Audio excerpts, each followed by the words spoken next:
Call this meeting of the Board of Education Budget Committee to order. It is Wednesday, March 29th. The time is 6:31 p.m. Clerk, please call the roll. Mrs. Oden. Oops. Mrs. Oden. We're not going to have video? Not doing video? What's that?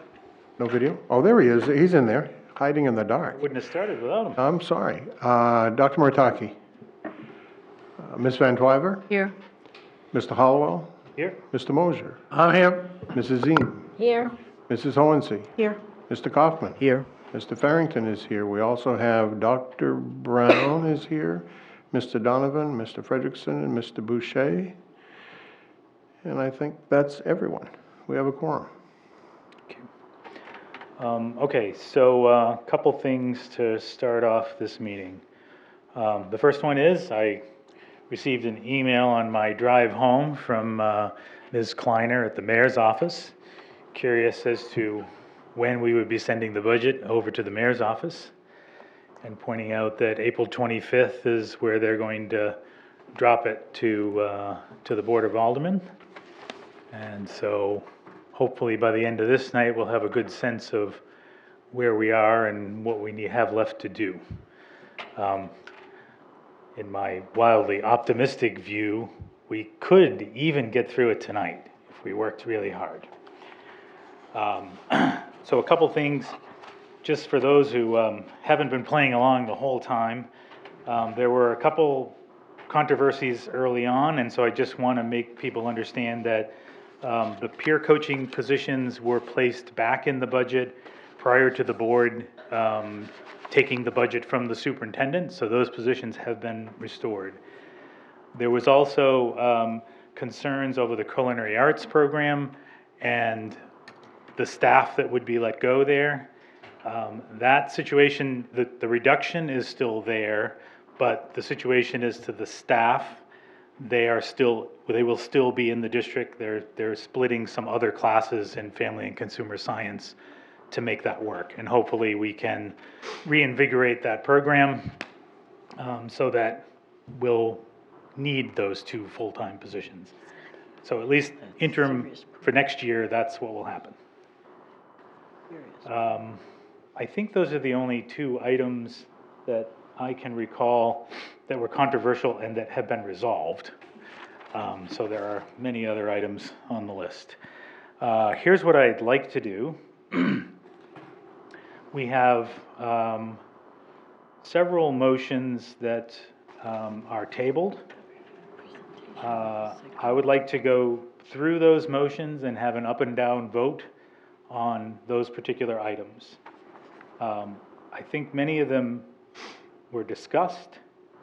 And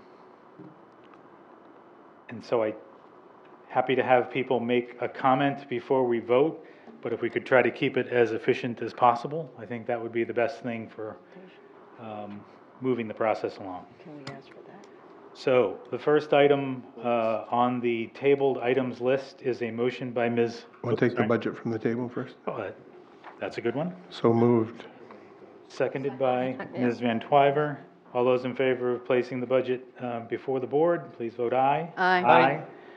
Opposed, motion passes. The first item is a motion that was made by Ms. Hohensee to restore Clearway to current status, which was an increase of $297,000. If I have a motion to put that on the table, we can have a discussion. So moved. Mrs. Second. Ziem made the motion to take it from the table. Ms. Hohensee seconded. All those in favor say aye. Aye. Aye. Opposed, motion passes. Comments on this item before we vote? Mr. Kaufman. Thank you. I would like to amend the motion just to increase that slightly to $300,000. So move to amend the motion and increase, go from $297,000 to $300,000. Okay. Motion's been made. Is it seconded? Second. Seconded by Ms. Hohensee. Discussion. You want to give a one-sentence explanation as to why you're adding the $3,000? Yes, thank you. I And think I know why, but go ahead. yeah, so just for clarification, is Is this the alt ed program or is this the special ed program? Because remember, we have two programs at Clearway. Well, it's a combination, right? Because it's, I don't know, let me ask Mr. Donovan.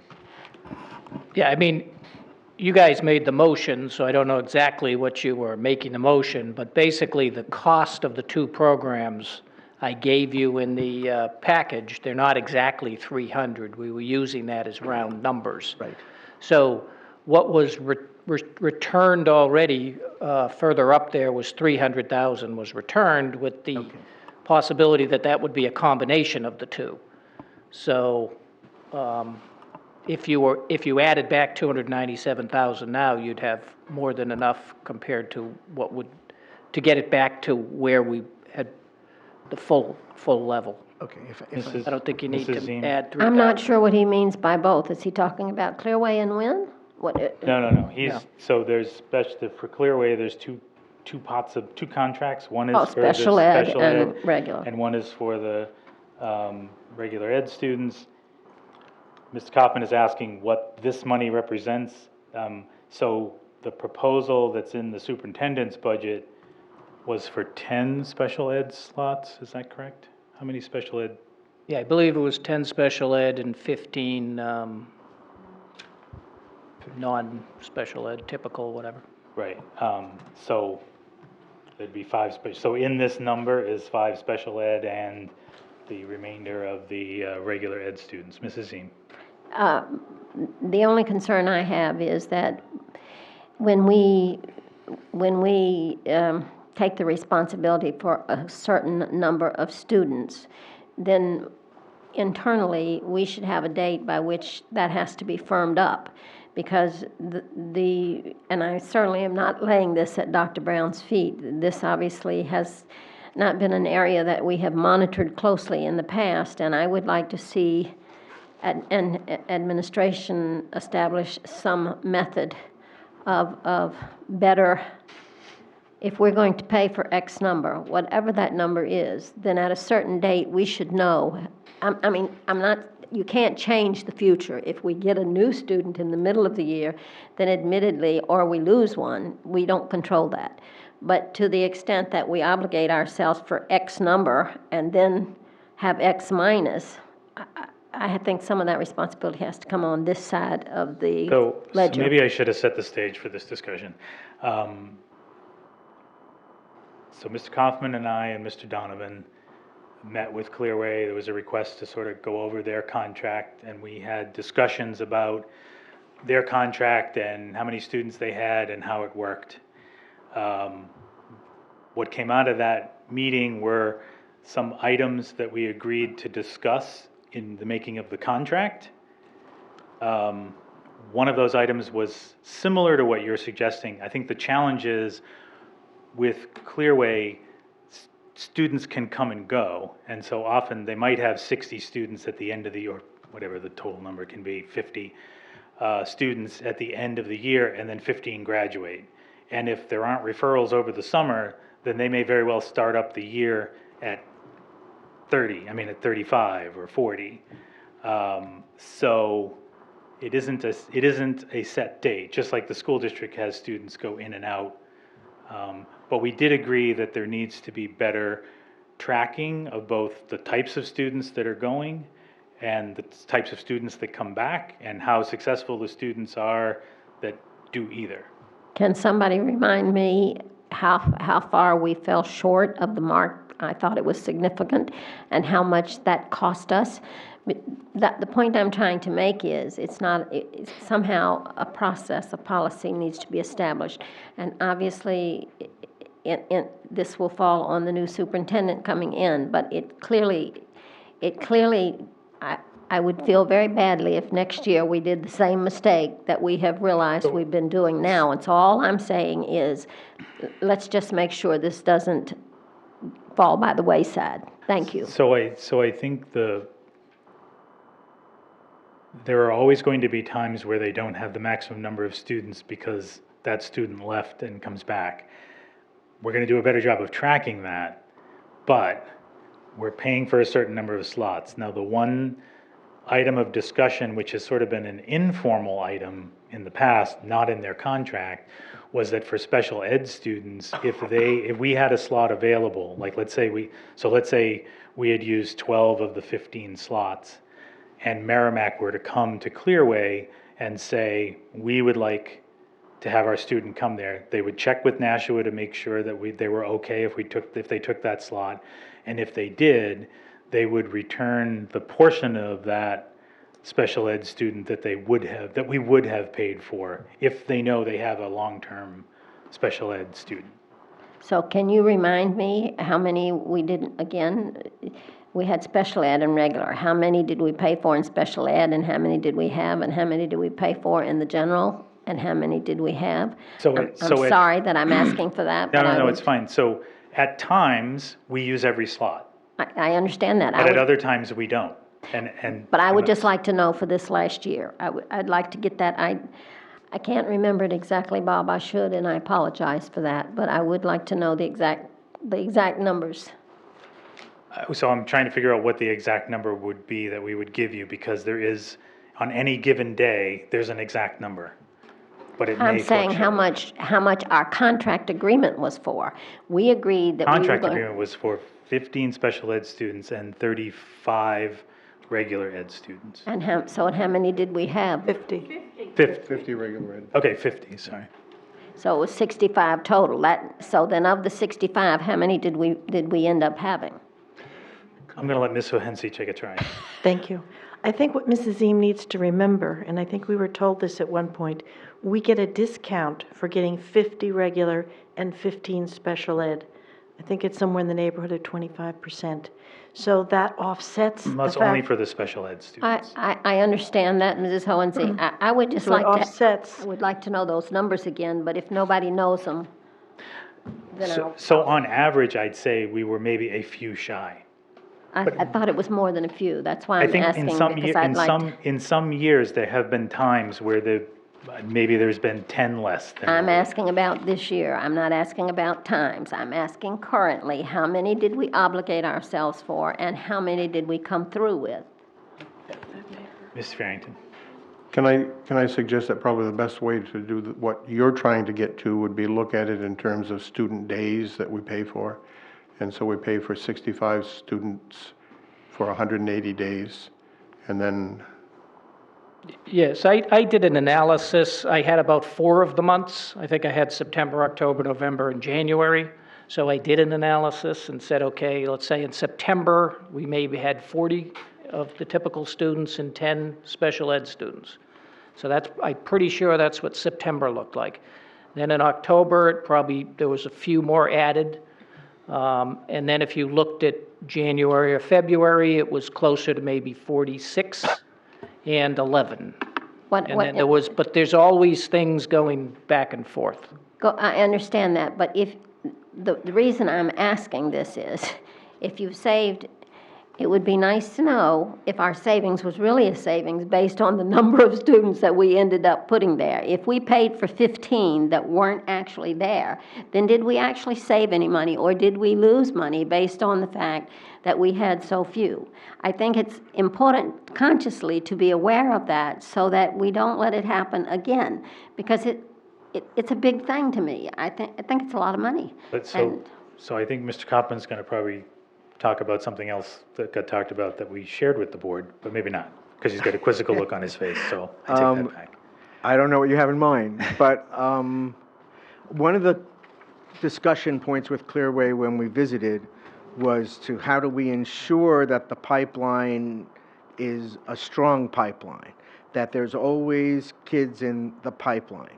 And we talked actually quite a bit about that, and actually it's a pretty simple solution. People just have to do a more consistent job of speaking together. It was strongly believed that there's absolute need at the high schools for students, and Clearway is a good fit for a lot of kids who may or may not yet know about Clearway. Or I remember I think it was a counselor, someone spoke and said it took nearly a year to counsel the student, get to the parent, let them understand what Clearway did for that student until the student finally came on board. I think if we're proactive between now, here we are April until the end of the semester, the end of June, end of May, and the counselors, our guidance counselors, are actively looking for potential students and in advising them of the opportunity that Clearway might present to them, and the student and parent come on board with that, that pipeline will be set up before we end our school year, and those kids will be on track to know that they will start in September. Because if I recall the conversation, it was the beginning of the year that was the most volatile. So And- if we do our job of recruiting those students now, they'll be identified, they'll be all locked in and looking forward to Clearway, and they'll start with a higher number.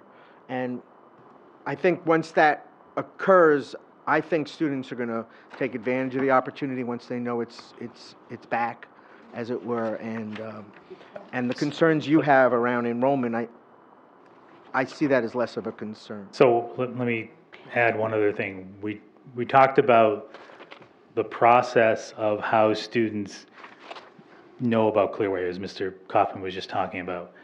We want to formalize that in the contract somehow to identify, not specifically on what day they're going to meet, but who from the school district will be in charge of making sure that that pipeline is clear? How do we educate the guidance counselors who might not be aware of the situation, right? So, and that's all in an effort to make sure we're maximizing the students who are being serviced and getting the most for our dollar.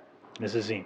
So do we know per day how much we pay for a special ed student and per day how much we pay for a general ed? Then I can take it home and figure out for myself, no offense. So I think it's But we must- 19,000, the special ed student is $19,990 something dollars or somewhere in that range. We can get you a specific number. Okay.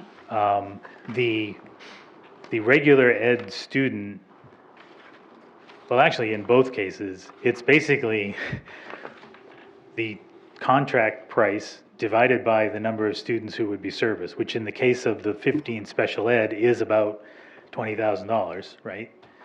But in the case of General ed? the general ed, it's 300,000 divided by 50, so It's like around 6 or so. 6. I'm asking before the savings. I'm trying, But there is no, you have to. See, the savings is a weird I understand the thing. formula. I'm It- just asking for the specifics so I can go home and play with them myself, Mr. Howell. so there is not- a number that the state gives Clearway that they say they can charge the city of Nashua, which is 26, correct. $27,000. And the per diem is 149.85, A day. But that's at the 27,000, correct. right? Yeah. So there is a discount. Okay, I see where you're going. Thank you. All right, thought this was gonna be the easy one. Well, if you just want to take a quick look at this spreadsheet up here, in September, we had 39 students. We pay them the same amount every month, okay? So as far as the cost per student, this is the reality. We paid $29,000 each month. The first month we had 39, you divide that, it's $7,566 for the month of September. For the month of October, it was the same thing, there were 39. For January, there were 39, February, there were 44.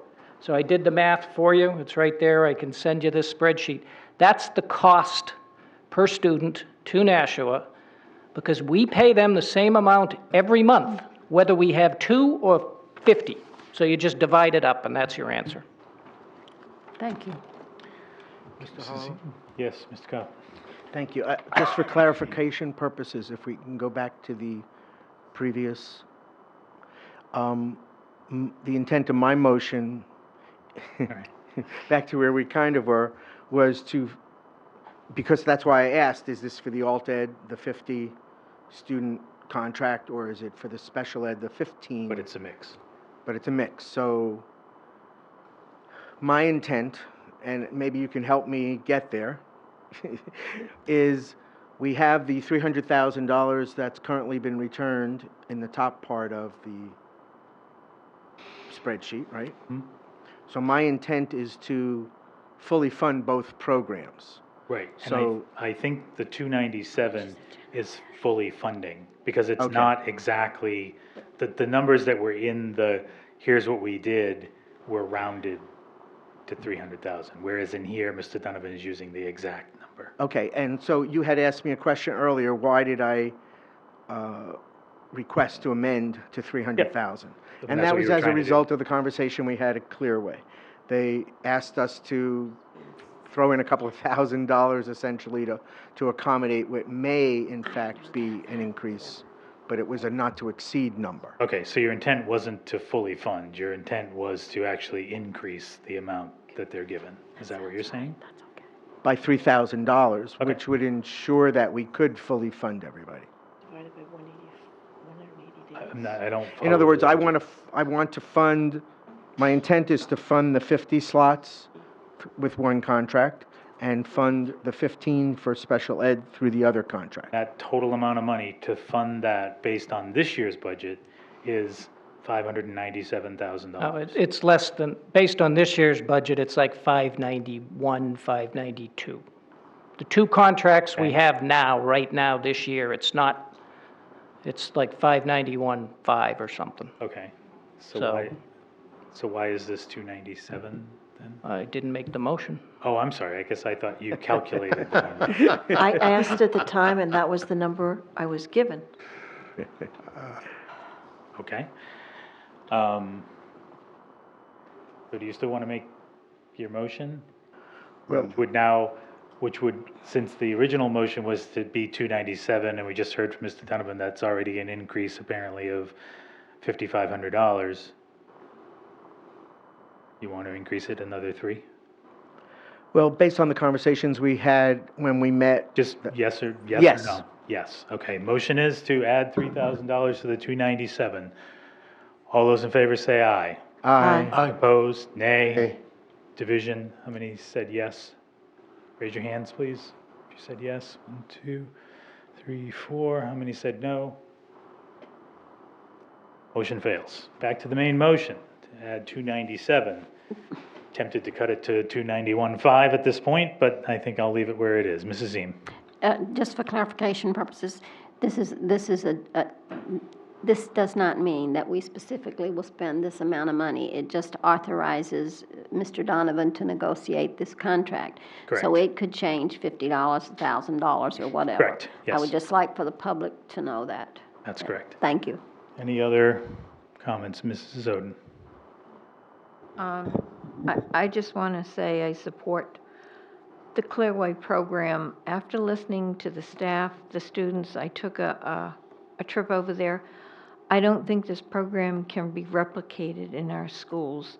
When you hear the students talk about the size of the high school and what that does to them, and when you go over there and get a feel for the building, you can see absolutely a difference. And they certainly have done a good job with the students they had, because when they came here, they were confident, well-spoken. They didn't have notes. And I was really impressed when Principal Wiley was here, and she said, I had no idea these people were coming. Often you have a program, and there might be a cut, and they say, hey, you need to come and support this, and people come. Those students and those parents came on their own volition, and I think that speaks volumes. So thank you for all you do for our kids. Thank you. Anyone else? Mr. Coppin. thank you. I just want to be clear, or maybe it's a request for clarification, that given the $300,000 funding that we returned to the Clearway program and this subsequent $297,000, which we're about to vote on, would in fact preserve the number of reservations that we had at Clearway, but within both programs. I think it is, Okay.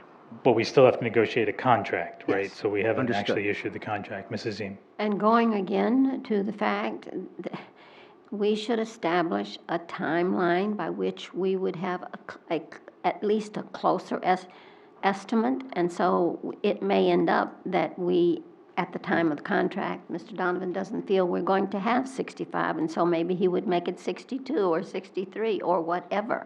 That was the point I was trying to make before, that this is just saying that we want to continue with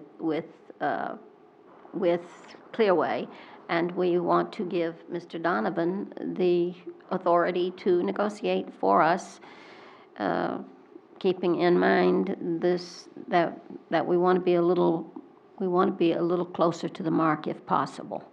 Thank you. And that's not intended as a negative to anybody. Well, if it sounded like it was, I apologize, because it certainly was not.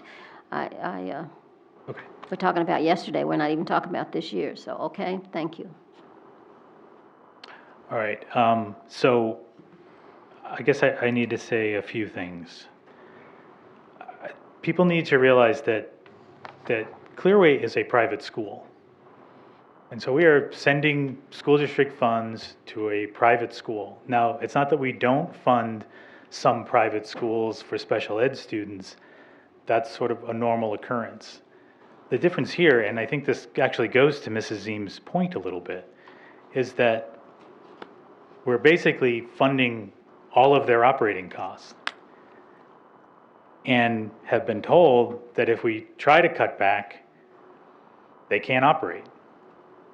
And so whether we're putting in 40, so the number that's more accurate is sort of the average daily student, how many people are there. Now we can try to optimize that, but that's been the challenge, is that we're stuck. We're fully funding a private school, yet we have little control over anything that goes on there. So I think that's one fundamental problem.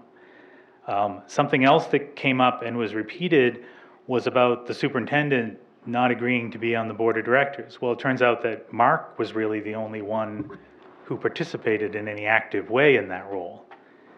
And I would argue, I don't think we'd want our school superintendent to be on the board of directors of the Lighthouse School, which we send funds to for special education. So one of the things I want to see changed in the contract is that relationship doesn't exist, but there's a relationship of specific people at the school district that interact with Clearway, both at an administration level and at a technical level. How do we get students there? I feel for all the students that came here that had to struggle through the school district to get to Clearway, and they were very eloquent and their stories were very telling. There are some students that don't succeed at Clearway. So let's be clear that we saw one portion of the student body, and there's others that do fairly well, and then there are some that end up coming back to us. Because the deal we have with Clearway is, if they can't keep the student in school, then they return the student to us. Now, that's no knock on Clearway. I'm just saying that's exactly how it works. They try to keep the student, but if they can't succeed, they come back to us and we have to solve the problem.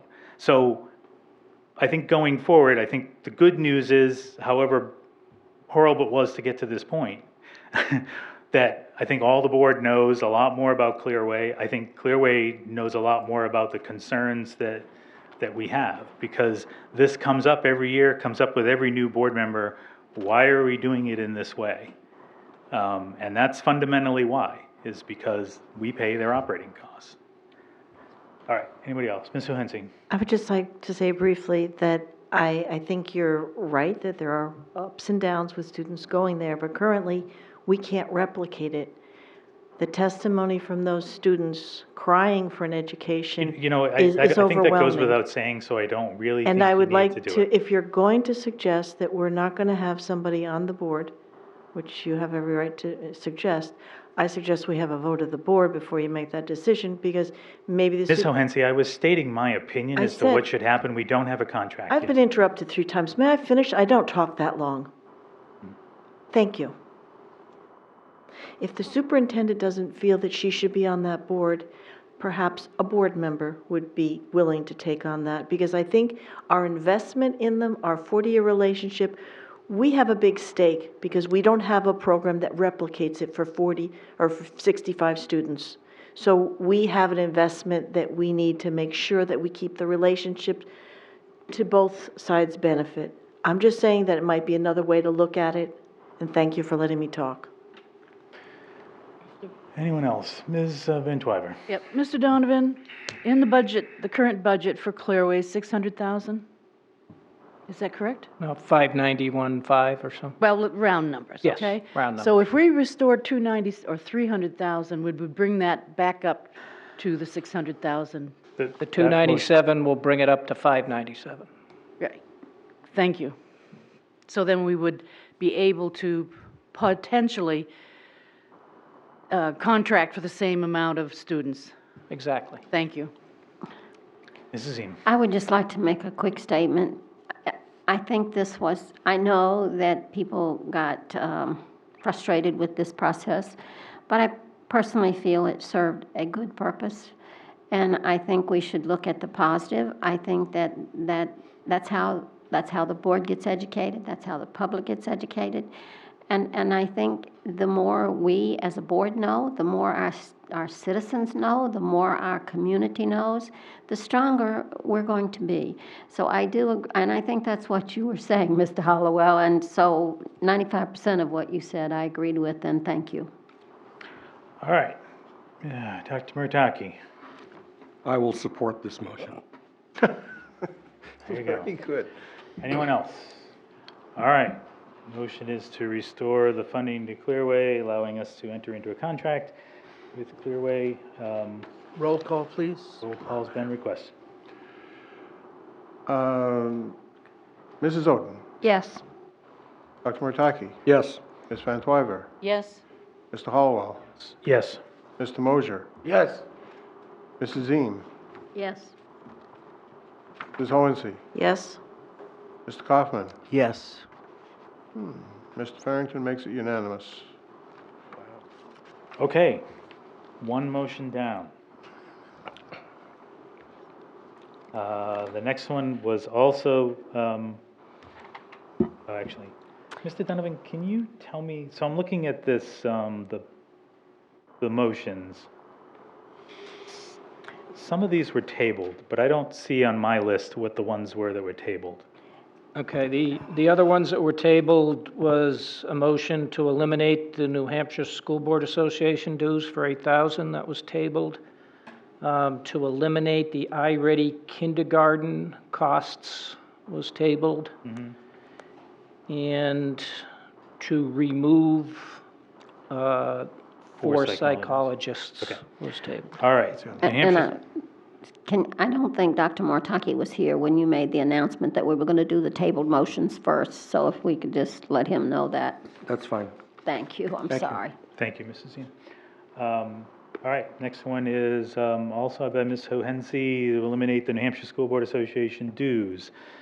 Motion take. Move to take it off the table? Take it off the table, seconded by Mr. Kaufman. Discussion. I think we all know where we stand on this one, so I don't really think we need to have a long discussion. Mr. There Kaufman. was a request for information, that's why it was tabled. Is that information available? The number of districts? The number of districts that are participant. I didn't get that. I think that was I guess, does anybody still need that information in order to make a decision this evening? I don't. Anyone? Well, Ms. Van Twyver had asked for the information. Right, I didn't ask for that information. I'm sorry. sorry, Mrs. Oden. So are you okay with moving ahead without getting that information? I would have liked it, but I can vote on this. All right. Ms. Van Twyver. Once again, I would like to reiterate the importance of belonging to that organization. It's a time saver. This is a tabling, excuse me, point of order. We can argue the question once we take it Oh, I'm off the sorry, table. Mrs. Oh, I'm sorry, Hohensee. that was my fault, Ms. Hohensee, I'm sorry, Ms. Van Twyver. sorry. Quite all right. I thought we had moved right into it, so, all right. Move to take it, place it in front of the board, all those in favor say aye. Aye. Opposed, motion passes, all right. Now, Ms. Van Twyver. Well, Now you get to I- say it again now. Yeah, I don't know how many times I have to say it, that this is the most valuable piece of help for policy for the district. It gives us a basis to build policy on. It keeps us up to date on what the state has passed, and I just can't explain it enough. It's just very, very helpful, and it's $8,000. Out of a big budget like this, it's not much, so I don't know that I have much ability to convince those who think that the lobbying part of it is very detrimental to our district. So I will vote for it. I will not vote for it, I'm sorry, we're taking it out. Whatever, Right. yeah, we're Yeah, the taking it motion out. is to remove. Ms. Johansson? I just wanted to reaffirm that it's $300 per policy. If you take this $8,000 divided by, say, 30 policies we do per year. So it's rather expensive. We do have the luxury of having Dr. Murataki, who's at the state level, who can help us interpret a lot of things. There are some model policies that come from the School Board Association that are quite defective, that have needed to be remedied, that didn't have due process for parents. So it gives us a false sense of security sometimes, paying for something that's not totally complete. And I will be supporting the removal of this from the budget. I am with Ms. Manteuiver. Any other comments? Seeing none. Roll call. You're going to be busy tonight. Yeah, I see that. Saw it coming. Mrs. Oden, Yes. Dr. Martaki, Yes. Ms. Van Twyver, No, Mr. Hallwell, No. Mr. Mosier, No. Mrs. Ziem, Yes. Mrs. Hohensee, Yes? Mr. Kaufman, Yes. Mr. Farrington is no. That looks like 2, 4, 5, 4. Okay, next Motion one. passes. Next one is iReady, also by Ms. Johansson. Do I have a motion to take it from the table? Move to take it off the table? Seconded by I'll second, Mrs. Ziem. All those in favor of taking it off. taking up the iReady, elimination of the iReady kindergarten test, please vote aye. Aye. Aye. Aye. Opposed? Motion passes. Any discussion? Mr. Boucher, do you want to share, I think you were going to go and ask the kindergarten teachers what they thought? Yes, through an informal poll of elementary administrators and teachers, feedback on the current usefulness of iReady was mixed. So I would recommend that you hold back on this for this year. However, if you are successful in implementing all-day K, you may want to revisit this next year after everyone has a full day of kindergarten under their belt. Okay. Any other discussion? Mrs. Can he Oden? expand on Mrs. that? Oden. Mrs. I'm sorry. Oden. She can go. Mrs. Ziem. I'm sorry. No, that's good. I'm not, so are you saying that I thought it was the kindergarten part that we were concerned about, and I thought Only that the kindergarten iReady is the only thing that's on the table here. that's on the table. So it was only the kindergarten teachers you spoke with, And administrators. and it was mixed. So you're suggesting that we wait until next year and then do it? The rationalizing behind that, Mr. Boucher, am I? No, I'm suggesting you proceed with the cut for the current budget. But next year, remember now, only half of our folks are in an all-day program, so their assessment needs differ from those that are in a full-day program. Oh, I And even see. in the full day, the results were somewhat mixed. But next year, after a full year of all-day K for everyone, you may want to have your kindergarten teachers revisit their whole assessment plan, including iReady. When they have enough data to make it more worth the while, is that what we're saying? I think the decision next year would be a better one than this year. Okay, thank you. Mrs. Oden. I'm sorry. Yes, I had an opportunity, and I've asked kindergarten teachers as I've met them what they think about having the kindergarten students take the iReady test.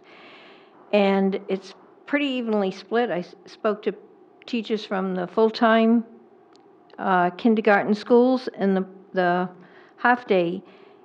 And I said to them, do you realize that the $8,000 is back in the budget for iReady kindergarten testing? And they said, oh, you're kidding.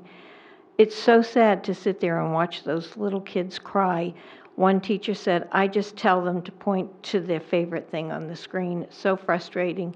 And out of the people I've spoken to, half of them have mentioned how it just puts the kids in tears, many of the kids. So I appreciate Mr. Boucher getting the feedback from the kindergarten teachers, because at this point, I haven't had one tell me from the kindergarten that they thought it was valuable. So thank you. Ms. Johansson?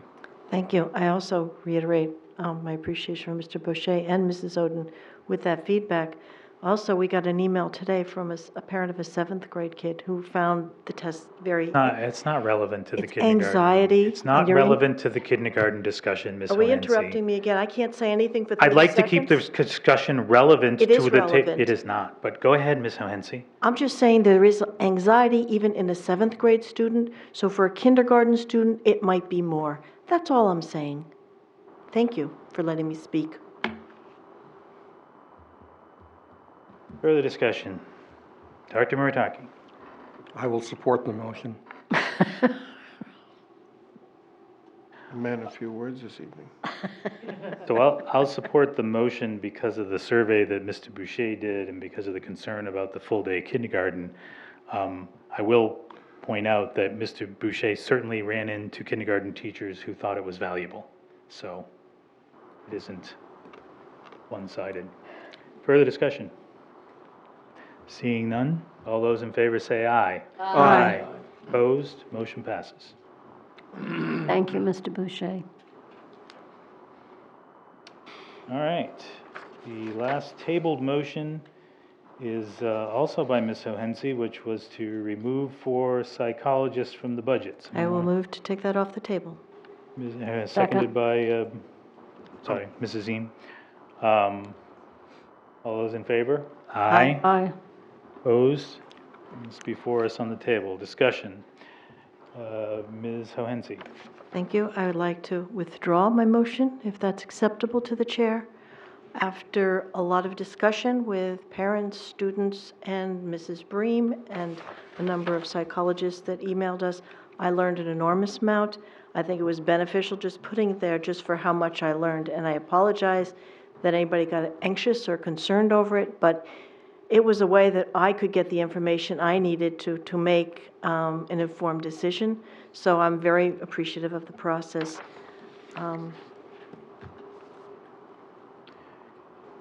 Do not have here who the seconder of the motion was. David? Was it Dr. Murataki? Do you Yes, I also concur. concur with withdrawing? I'll just say that I thought it's unfortunate that so many people had to bare their souls in order to get to that point. All right, that's all the items that were on the table. Mrs. Zine. I make a motion that we eliminate the WIN program, which I believe is still in the budget. Second? May I speak to my motion? Seconded by Ms. Johansson. Yes, Mrs. Zine. It is not that I don't see the WIN program as a good program. I do. And it's not that I don't think there's a need. I just think that I don't think we have the money. And I think I would like to see it. I think tackling the kindergarten for next year will be enough. I would like to see us slow down on the number of things we do and try to do what we do a little bit stronger and better. And so we can, in my view, we could certainly come back and look at this again. But from my perspective, we don't have the money to do it now. And I also think I have had people, I know that people at South, some of those teachers don't have their own room. I think they share rooms, so there's not all that much space. I would just like to see it vetted a little better if indeed we decide to do it, and we very well may do it in the future, but I would prefer that it not be this year. Thank you. Dr. Murataki. Yes, I've, couple things. First, just for clarification, did we already add $50,000 to the WIN program? No. Okay, I just saw a line up there that says add funds to WIN alternative program, 50,000. Oh, sorry, Mr. Donovan, did we? That moved it from 250 to 300. I see. Okay, so the net at this point is $300,000. Exactly. Thank you. If I may also continue. I really, excuse me, strongly believe in smaller learning communities, and I like the idea of the WIN program, but I agree with Mrs. Ziem. We can't do everything at once, and I believe that especially with doing things like, making sure we keep 4 psychologists, et cetera, that we need to offset that in some fashion. So I will vote for this motion. Mrs. Oden? Listening to administrators and the students, there's obviously a need for the program. We have a lot of students that, what Ms. Bustede was saying, would like to go to Clearway, but they don't want to leave the high school. They have some of the same issues. I talked to a parent who has a student in that position. I would like to have a program like the WIN program. I think it would be good, a good service for our students, and I appreciate the work of Mr. Richard and Dr.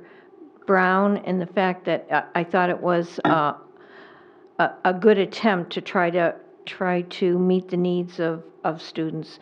But I think at this point, I would agree. I would like to look at the program for the future. I think we have a need for the program, but I think at this point, we don't have the funds, especially with the kindergarten program on the table. I think we need to wait a little bit, but I think it needs a little bit more vetting to go through the curriculum and evaluation process. And I would hope that we would continue to work to find a way to have a WIN program at the high school. Thank you. Anyone else? Sorry, Mr. Kaufman, and then Ms. Hohense, and then Mr. Mosier. Thanks. Just a question. In addition to that 50,000 that was previously, that's up above, that made it 300, was there not also a stipend of $5,000 that was added? Does anybody recall? Because originally there wasn't any, and then I recall, I think in the presentation or somewhere, they spoke to an additional $5,000 as a stipend. To whom? I thought Mr. Richard, the director, or somebody who would be the director. I just want to clear that. I will support this motion. It sounds like what I'm hearing is, There's nothing in the budget. It was 250,000 in the original, 50 added. That's all there is for WIN. Okay, thank you. sorry, Ms. Hohense. Thank you. I also think the WIN program is an interesting concept, where the idea of bringing our special needs back to our district is worth investigating. I think it was a great idea, but I think it needs a longer vetting process.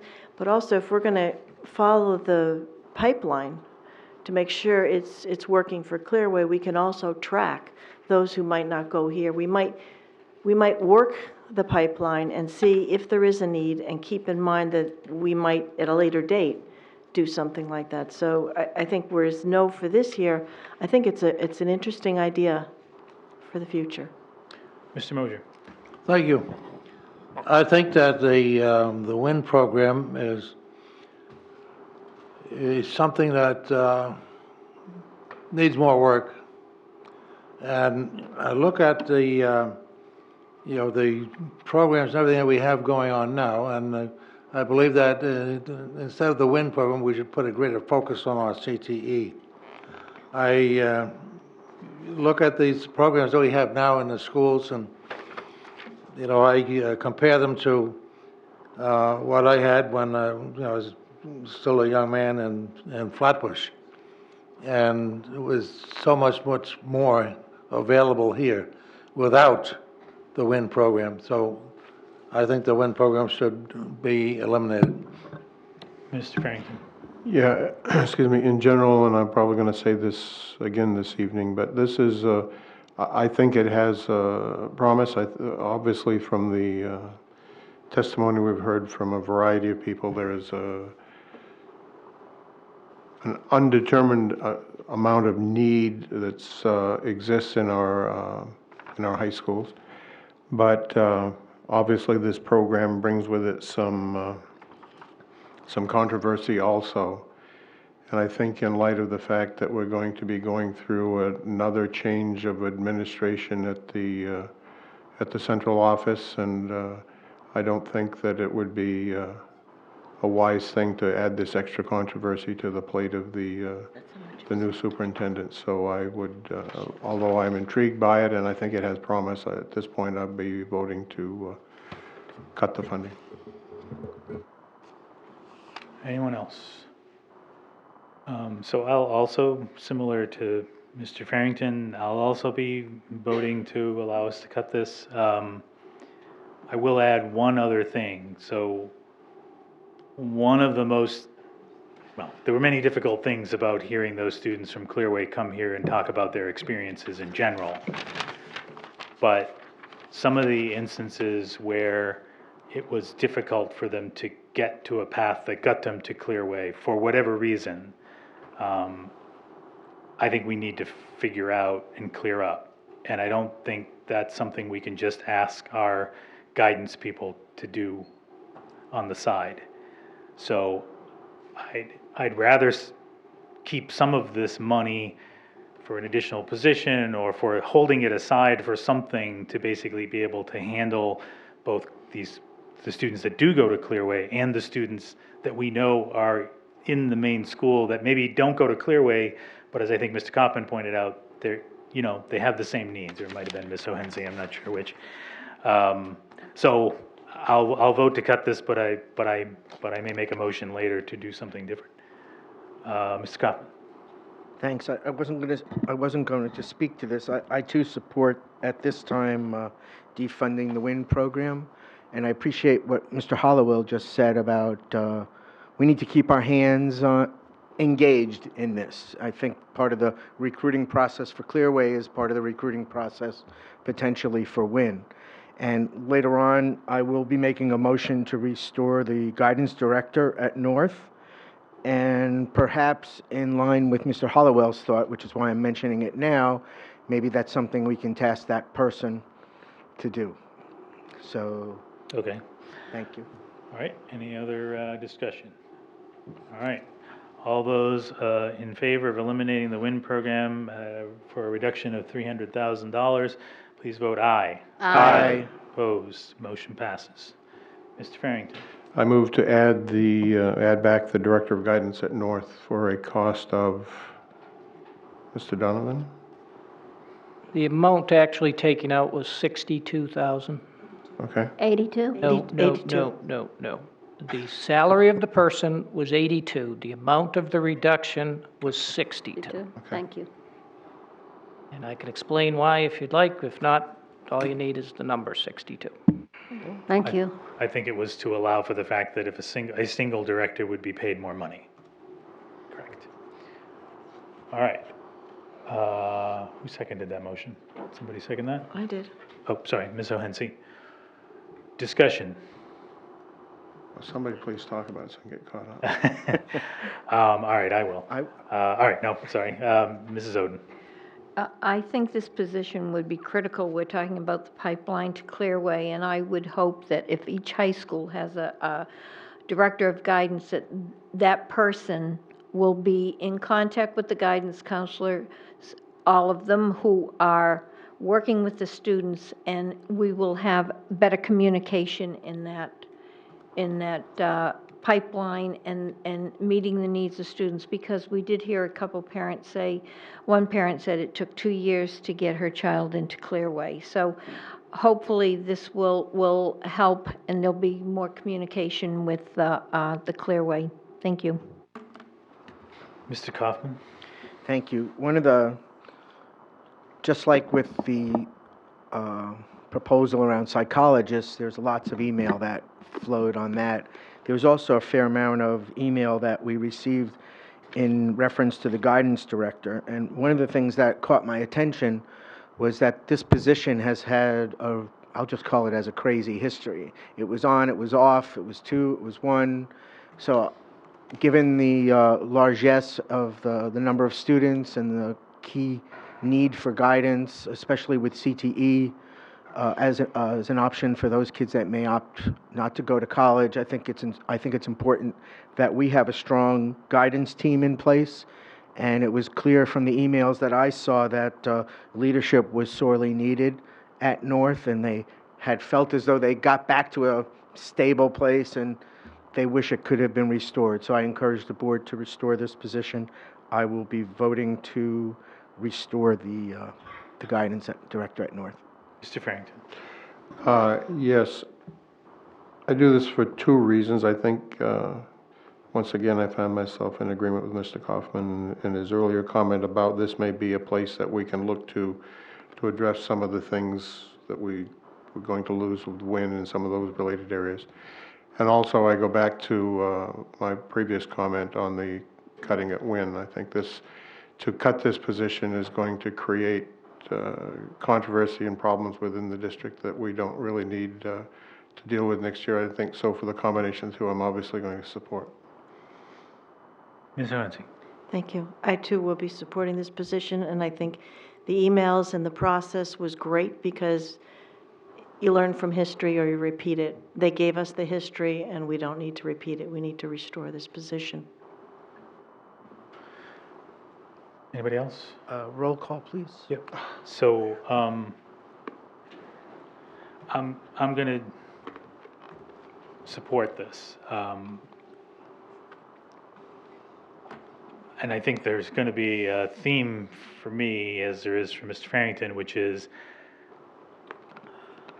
decisions were made in a budget by one administration, and I have a concern about them, some of them carrying over, especially when it comes to leadership positions.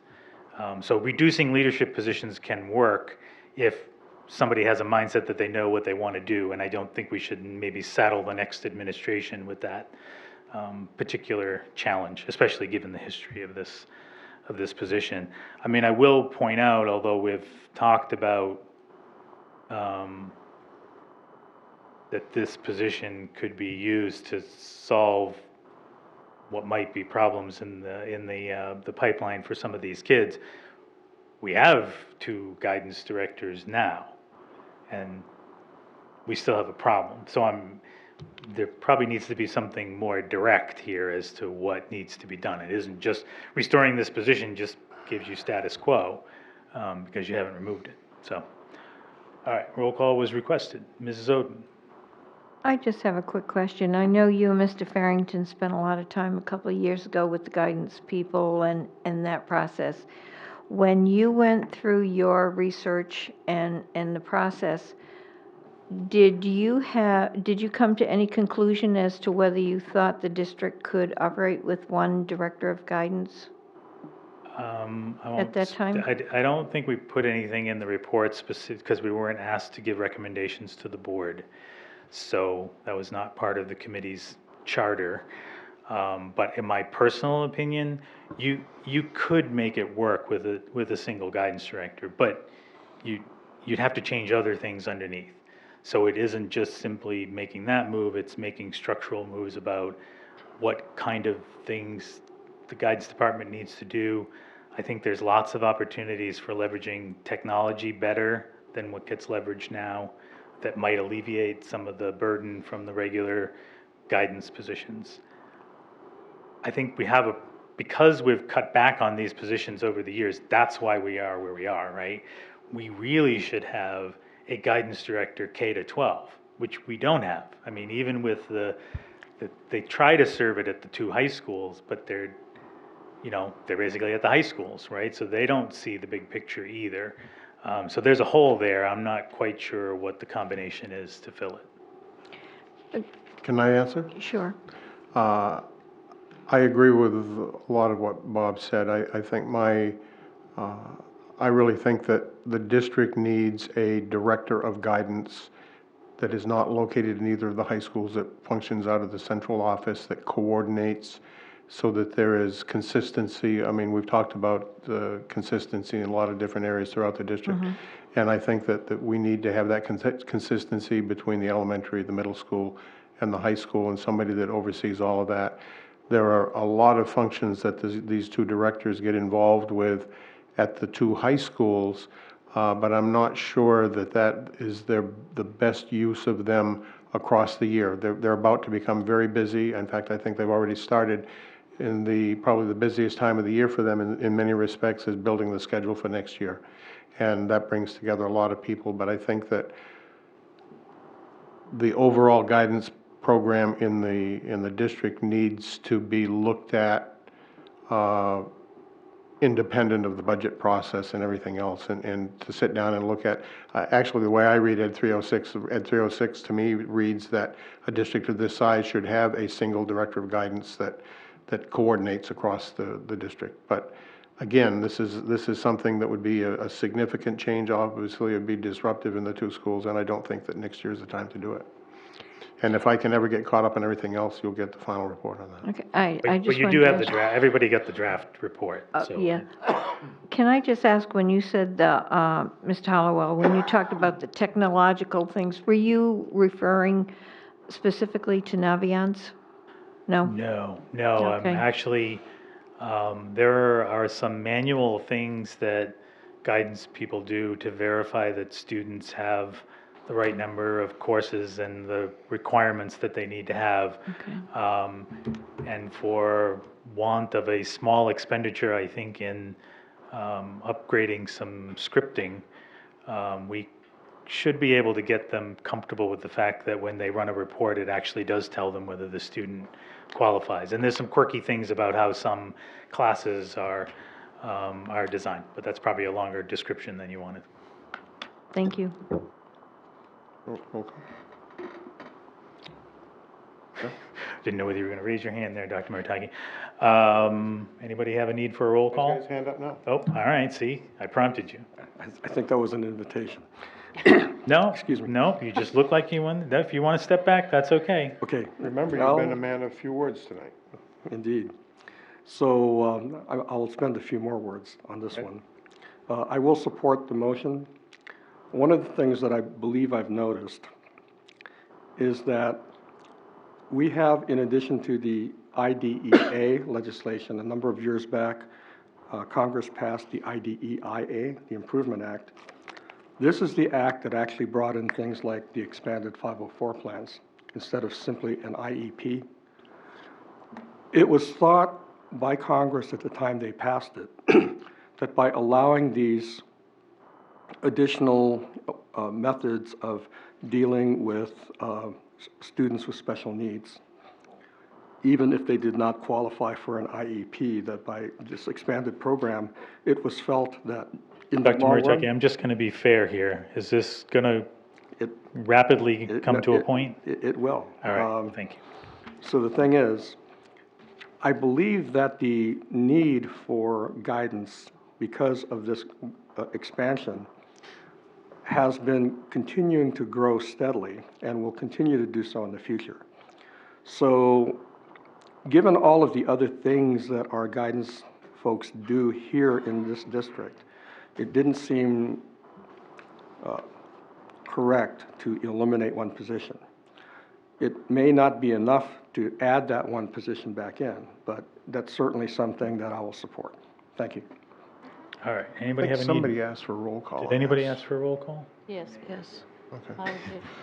All right, Do you then. still want a roll call? Because you, No, that's all right. okay, all right. I'll wipe that Save right you that out. one. All those in favor of restoring the second guidance director at the high school, please vote aye. Aye. Opposed? Motion passes. Mrs. Eames. I make a motion to adjust the cost of the superintendent's salary from $164,000 to $158,500 for savings of $5,500. Second.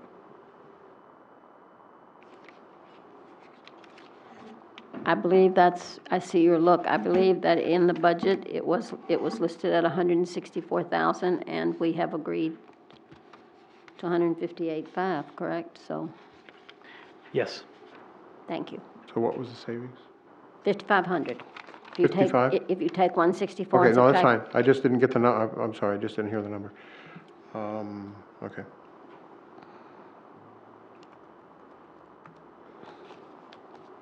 Discussion?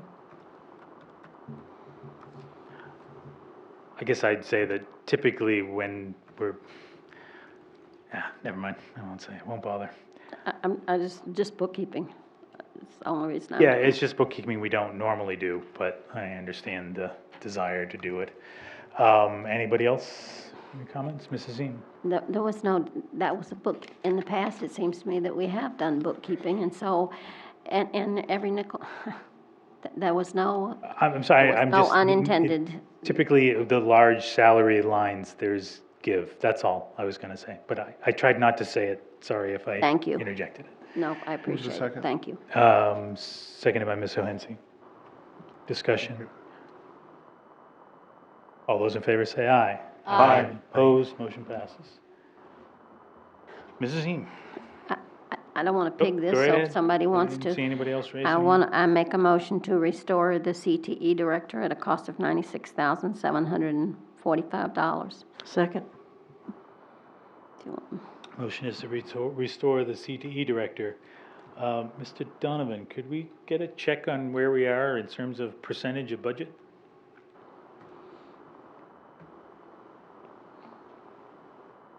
$1.92, Not including the next motion? not including the motion, yes, just brought up. Okay, Mrs. Ziem? I'm just going to talk to my motion, I'll try to make it quick. For me, I have decided in this budget, it seems to me that we go through this, we'll have one, then we'll have two, then we'll have one, then we'll have two, back and forth with these positions all the time. And what it creates is an unstable environment. And so in my mind, I will be asking for all of the things that I consider we're making out of desperation. And I appreciate that they were made in an intent, a heartfelt intent, to meet the guidelines that we were given. But in my mind, I have decided that if we are going to cut positions that I feel are truly needed in the district, then I guess my attitude is that it will have to come from the Board of Aldermen, because I think that we, year after year, we continue to decimate our district, to take things that are critically, that I believe are needed and that should not happen, but just because of money. And so while I do not enjoy passing that decision to the other side, in the end, they are the ones who make the decision anyway, and I would just like our district to know that I'm not in favor of hurting our district. I'm not in favor of depleting every service we have, of making it so skinny that it's ineffective. And so, you're going to hear me putting back in everything in the classroom. That's how I feel about All it. set, Mrs. Ziem? Yes, thank you. Sorry Anybody for so else? long. Mr. Farrington. Dr. Farrington. Thank you. Same argument or explanation I had before. I think this, to follow through with this deletion is going to create disturbances, uncertainty, and I'm trying to clear up some of that so that we don't have our new administration coming in and having to deal with these things. So I will vote to support this. Dr. Muratagi. Yes, thank you. I will support this motion. I see positive steps in developing 16 career tracks for our students, and I believe that this additional CTE director will help to better ensure the success of that initiative for internships, and so I will be supporting this motion. Just because I want everybody to be clear when we make these motions, for everybody that's watching, we currently have 2 CTE directors. So bringing something, I understand what you're saying, I just want to be clear that we already have 2 CTE directors. So this was to cut one, and now we're restoring it from the budget, but it hasn't actually, never mind. Anybody else? Mrs. Oden? Yeah, I'm going to support this. I think the CTE program is something we should be focusing on. I think it could serve a lot more of our kids than what we're seeing, and I think the directors are the ones that are going to have to beef it up and go out and try to sell the program more. I think it's a great program. It leads to careers for students. We have great numbers in the cosmetology, more in the automotive than I thought, but absolutely has gone down since 2008. But, you know, they're mentoring positions, and I think we do need these people. I think it would be hard going between the two schools, but I think we need to promote this and do the best we can for a lot of students who are not looking at a four-year college. Thank you. Mr. Kaufman? Thank you. I agree with Mrs. Oden and those who spoke in restoring this particular position. We know that about 52% of our kids go on to college. And I think it's incumbent upon us to ensure that the lower 48, I don't mean lower, but never mind, I'm making a joke, didn't work right. Lower 48 states kind of joke didn't work, I apologize. But the students that don't go to college should have a strong opportunity to get career skills, technical skills. They have graphic arts program, which is amazing. I spent some time in there. I won't take our time, but I'll be supporting this. Thank you. Ms. O'Hensy? Thank you. I'll be supporting this. I took a tour of the program, and I'm just it's unbelievable what we've got. It's a hidden treasure, so I won't support removing this CTE director. I would also like that we advertise it with a sign like other CTE programs do, because I think it's all in our marketing, like our manufacturing and algebra that we're putting back. We've got to market what we've got, and it's a fabulous program. Anyone else? Mr. Mosher?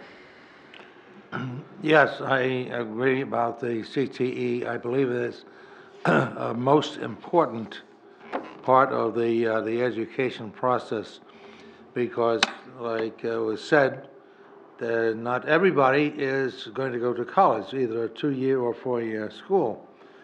But they get out of high school and they need a place to go where they can get the hands-on training.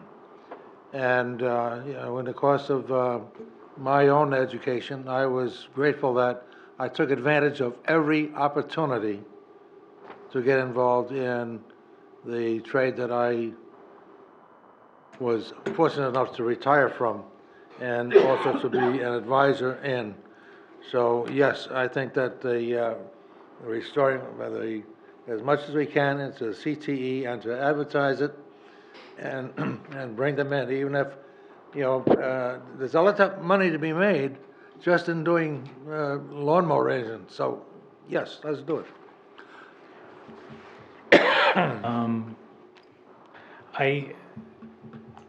I understand what everybody's saying, and there's no greater fan of CTE. I was the one who started the whole, like, how do we reinvest the money that we had in the tuition fund back into reinvigorating those programs. So some of those, every time we do one of those renovations, that's because we've been making routine investments in that.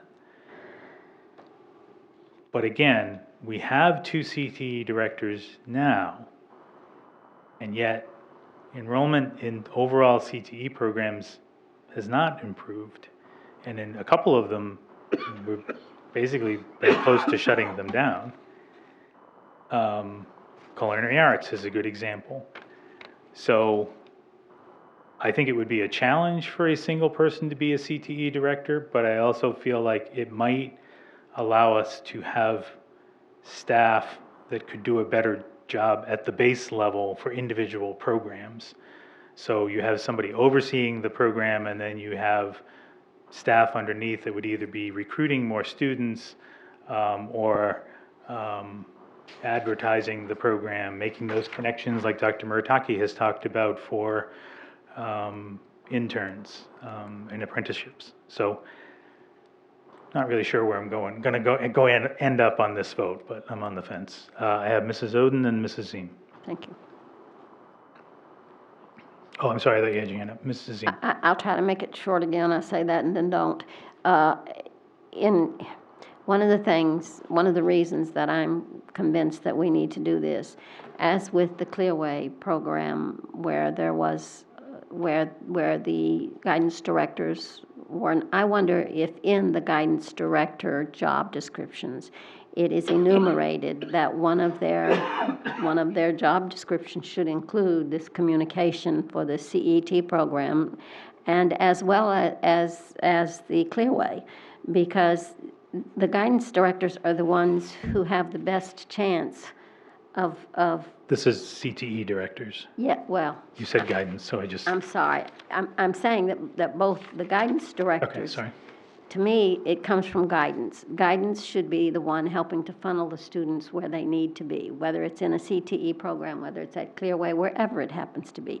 So to me, this falls right into the same problem that we had with Clearway, and I think that if it were put in the job description and they were made aware that this is, see, when we've talked about these things, it was ambiguous to me whether the guidance directors had even been into every one of our CTE programs and was familiar. How can you promote that which you do not know? And so if they have not, and I ask how many of our guidance directors actually attend once a year. My understanding is they have a program where they try to infuse knowledge of our different programs to the guidance directors. But if, for whatever reason, the guidance directors don't get there and they don't have a knowledge of the programs, and it's not even in their job description that it's part of their responsibility to try to make these things known to these students, then is it any wonder that some of it is falling by the wayside? And certainly we have new leadership this year, and my heart, it was an overwhelming year, and so this is in no way meant to reflect on Dr. Brown, because I think she's done us a tremendous service, and she's done it better than anybody could have expected. And so I'm just saying, though, that it isn't, again, needs to be strengthened, and maybe looking at the job description, making sure it's in there, and making sure that we communicate to our new superintendent that this is something that needs to be done is in order. Having said that, I still think that we need to keep that guidance. Okay, Mr. Farrington. It's not CTE, thank you, you're right, I did it again. I just want to clarify, because of my votes tonight to put these positions back in and restore some of these things in the budget, I still believe that we have to take a good hard look at the CTE program. As Mr. Hollowell pointed out, we need to think about it in a different way, and the same with guidance. And I think that my overriding view in this is we can't continue to do things in the exact same way we've been doing them and expect different results. And so I just, my focus as we go through this budget this evening is just not to add that kind of burden to a new administration. Thank you. Further discussion? Mrs. Oden. I have a question. It's my understanding that if a student's at Clearway, they cannot take a CTE program. Am I correct? Given all that we heard, I'm not sure that they'd want to. Well, going into a big high school, I can understand that, but if they were bused, because when the students go back and forth, they're going into a large school, but there's a small number of them on the bus.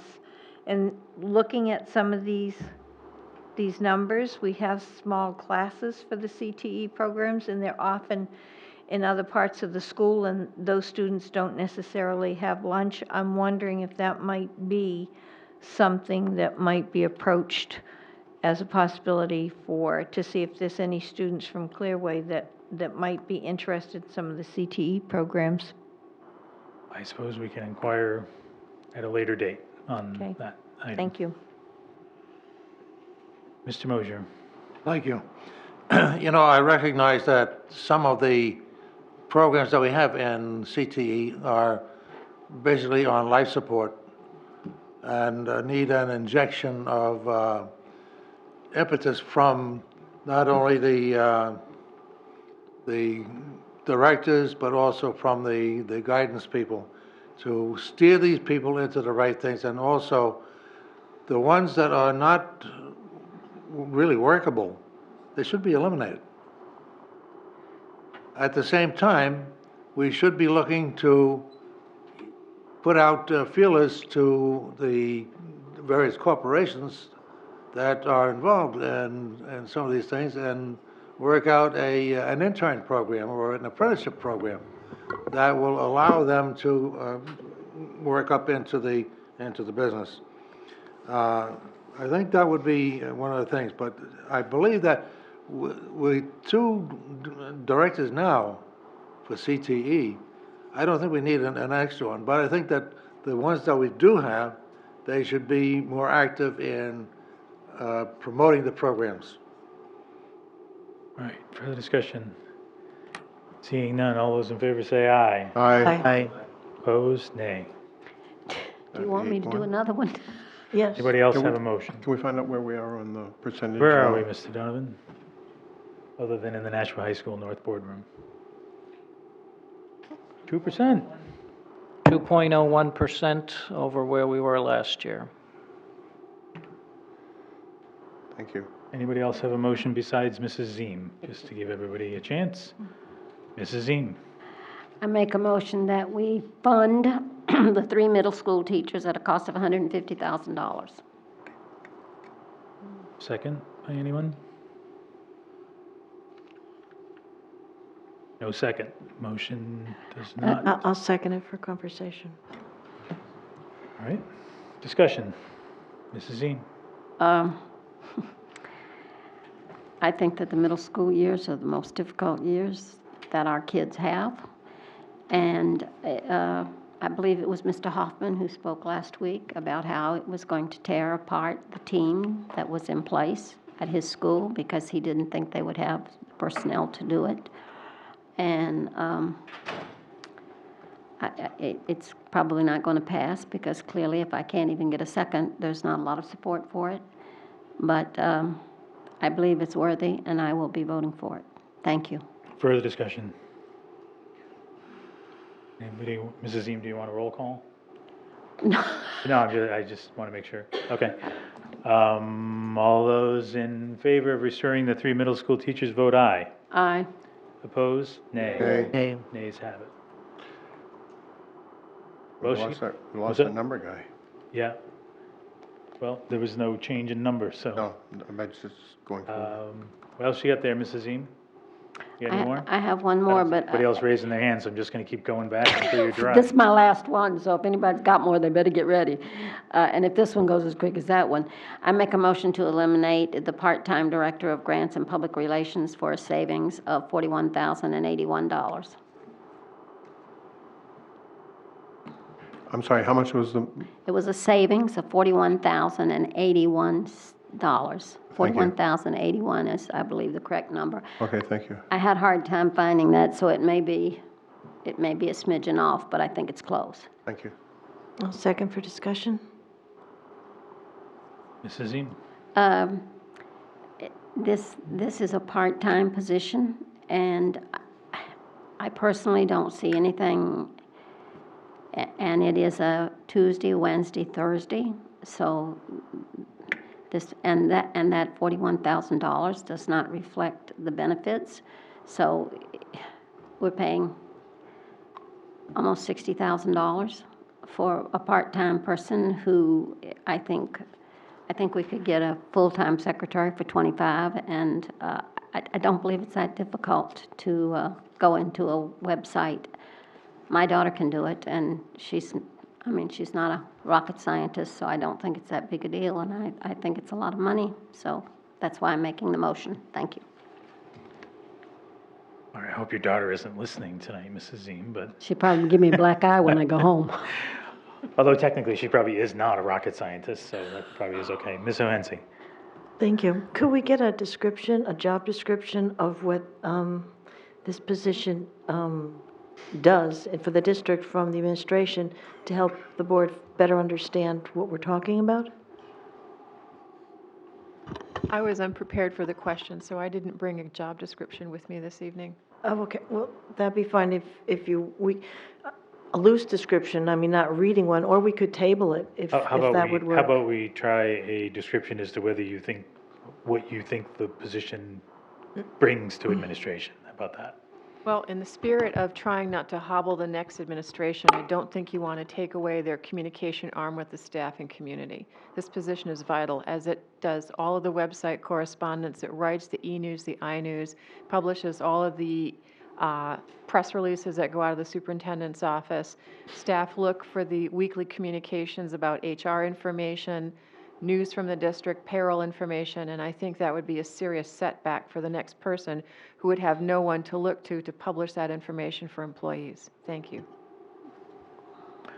All set, Ms. Heinze, because you asked the question. Yes, thank you very much, that was very helpful. I just wanted to have a better feel for what the position was. I'm going to go to Dr. Murataki first, Mrs. No, I appreciate that.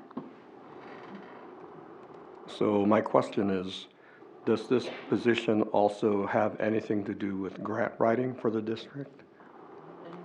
Not any longer. Thank you. Mrs. Eaton? I just wanted to clarify, if you didn't get the information, I'm sorry, because I did tell, No, Mrs. That's not what she's saying. She was asked a very specific question about what the job description says. oh, no, I just want to be sure she knows that I did Right. give the courtesy of letting you know in No, advance. wait, I I thought had- I did anyway. I If it had didn't get asked to you, I'm members, I sorry. had asked members to let us know when there were positions that were going to affect staff, and you did indeed do that, Mrs. Thank you, I appreciate it, Mr. Hollowell. I just didn't want her to think that I didn't give her that courtesy. That wouldn't be nice. Mr. Farrington? Yes, I think that, again, inconsistent with the other things that I've voted on this evening, I think Dr. Brown makes a very good point about the kind of support that our new superintendent is going to be looking for, and I think this is something that we should not be taking away from him, so I will not support this motion. Further discussion? Mr. Mosher? I concur wholeheartedly with Mr. Farrington. Anyone else? Roll call. Okay, so the motion is to eliminate the part-time director of grants at a savings of $41,081. Mrs. Oden? Yes. Dr. Murataki? No. Ms. Van Twyver? No. Mr. Hollowell? No? Mr. Mosher? No. Mrs. Ziem? Yes, Mrs. Hohensee? Yes, Mr. Kaufman? No. And Mr. Farrington is no. So that's 1, 2, 3. That would be 3 yes, 6 no. The motion fails. thank you. And that concludes the motions that Mrs. Eam has on her page. Mr. Kaufman? Thank you. I would like to move that we increase the budget line for substitute teachers, the per diem salary line, I'm sorry, Mr. Donovan, I don't know the exact line, by $35,000. This will accommodate the savings we've already made from the strategic plan of $20,000 and $8,000 from the iReady kindergarten and $8,000 from the School Board Association. So move the $36,000 into the subline, which would accommodate, if the numbers are similar to last year, approximately a $2 increase per day, if I remember correctly. Thank you. Did you get a second? Sorry. Not yet. second. Seconded by Ms. Hohensee. Discussion. Dr. Murataki? I will not be supporting this motion, primarily because our budget line is already high enough. Thank you. Any other discussion? So it's $2 a day. Just $2. Mrs. Oden, you feel like you want to have discussion? Yes, because what I'm hearing is there are times we don't have classrooms covered because we can't get substitute teachers. And what's happening in many cases is they're pulling paraprofessionals to cover the class. And when you do that, IEPs are not met. I did have a substitute teacher call me maybe a month ago, and I thought the teacher, it was a former teacher, suggested something that was interesting as to having a tiered system for substitutes. Somebody that had a high school education at one salary, maybe a college student a little bit higher, and then somebody that still has their teacher's certificate, or somebody that is retired from teaching, paid at the highest level. And I thought that was interesting, and I think this might be able to do something for that. I do think there is a problem here in Nashua with substitutes, and I worry when classrooms are not covered. Mr. Farrington. Yeah, I share your concern about getting the classes covered and how it's done and the pulling paras and all of that. But I think that it is at least in part due to the improved economy in the city, and I don't think that adding $2 a day is going to entice people to come here and substitute teach. I think it's a problem, but I think it's something that we have to look at and figure out, compare where we are with the surrounding districts at our current set level, and make a determination after that. But I just don't see $2 a day is having us flooded with substitute teachers. Howard, I'm going to go to Ms. Van Twyver for Ms. Van Twyver. I have a quick question. Didn't we increase their salary last year by 2? Yes. Thank you. Ms. Kaufman. For clarification, I believe the current rate is $67 a day. Is that right, Mr. Donovan? That's correct. Thank you. So, as a former substitute teacher, I can tell you, if you're substitute teaching, it's because the economy hasn't been that great to you. People are trying to pick up when they can, and they are on demand, so to speak. And there is a limit where they can only work, I believe, a maximum of 4 days a week because of the restrictions of the Obamacare legislation. You can't employ somebody more than X number of hours a week, and then you have to apply benefits. So they're limited by virtue of trying to help the district. I can tell you that Merrimack they have a base line of about, I think it's around $65, 60, around that. But if you do more than 20 days with them, then you get a higher rate. So there is different flexible options that are out there. If I recall, Mr. Hollowell, we've had 2 meetings, or at least 1 meeting in finance, and we spent quite a bit of time looking at the responses in the various grades at the various schools, etc. And if I recall correctly, the average was about 80% filled. So 20% of our classes on average are fulfilled on a daily basis. Some schools, there was one particular middle schools, I think the fill rate was about 64%. So I think we could do better to recruit subs, and one way is to give them more money. So to Mr. Farrington's point, perhaps what I would like to do then is perhaps $35,000 is a $2 a day working number. So if I could amend my original motion to $70,000, which would give us $4 of an increase, which to Mr. Farrington's point, suggesting $2 isn't enough, well, maybe we can at least help out with the 4. So, I'll second the amendment. well, so I know it's going to be annoying. Someone else needs to speak before I'm going to let you make the amendment. Oh, I'm sorry. Gotcha. Because you can't give a long speech and then make a motion. Thank you. Ms. Hohensie.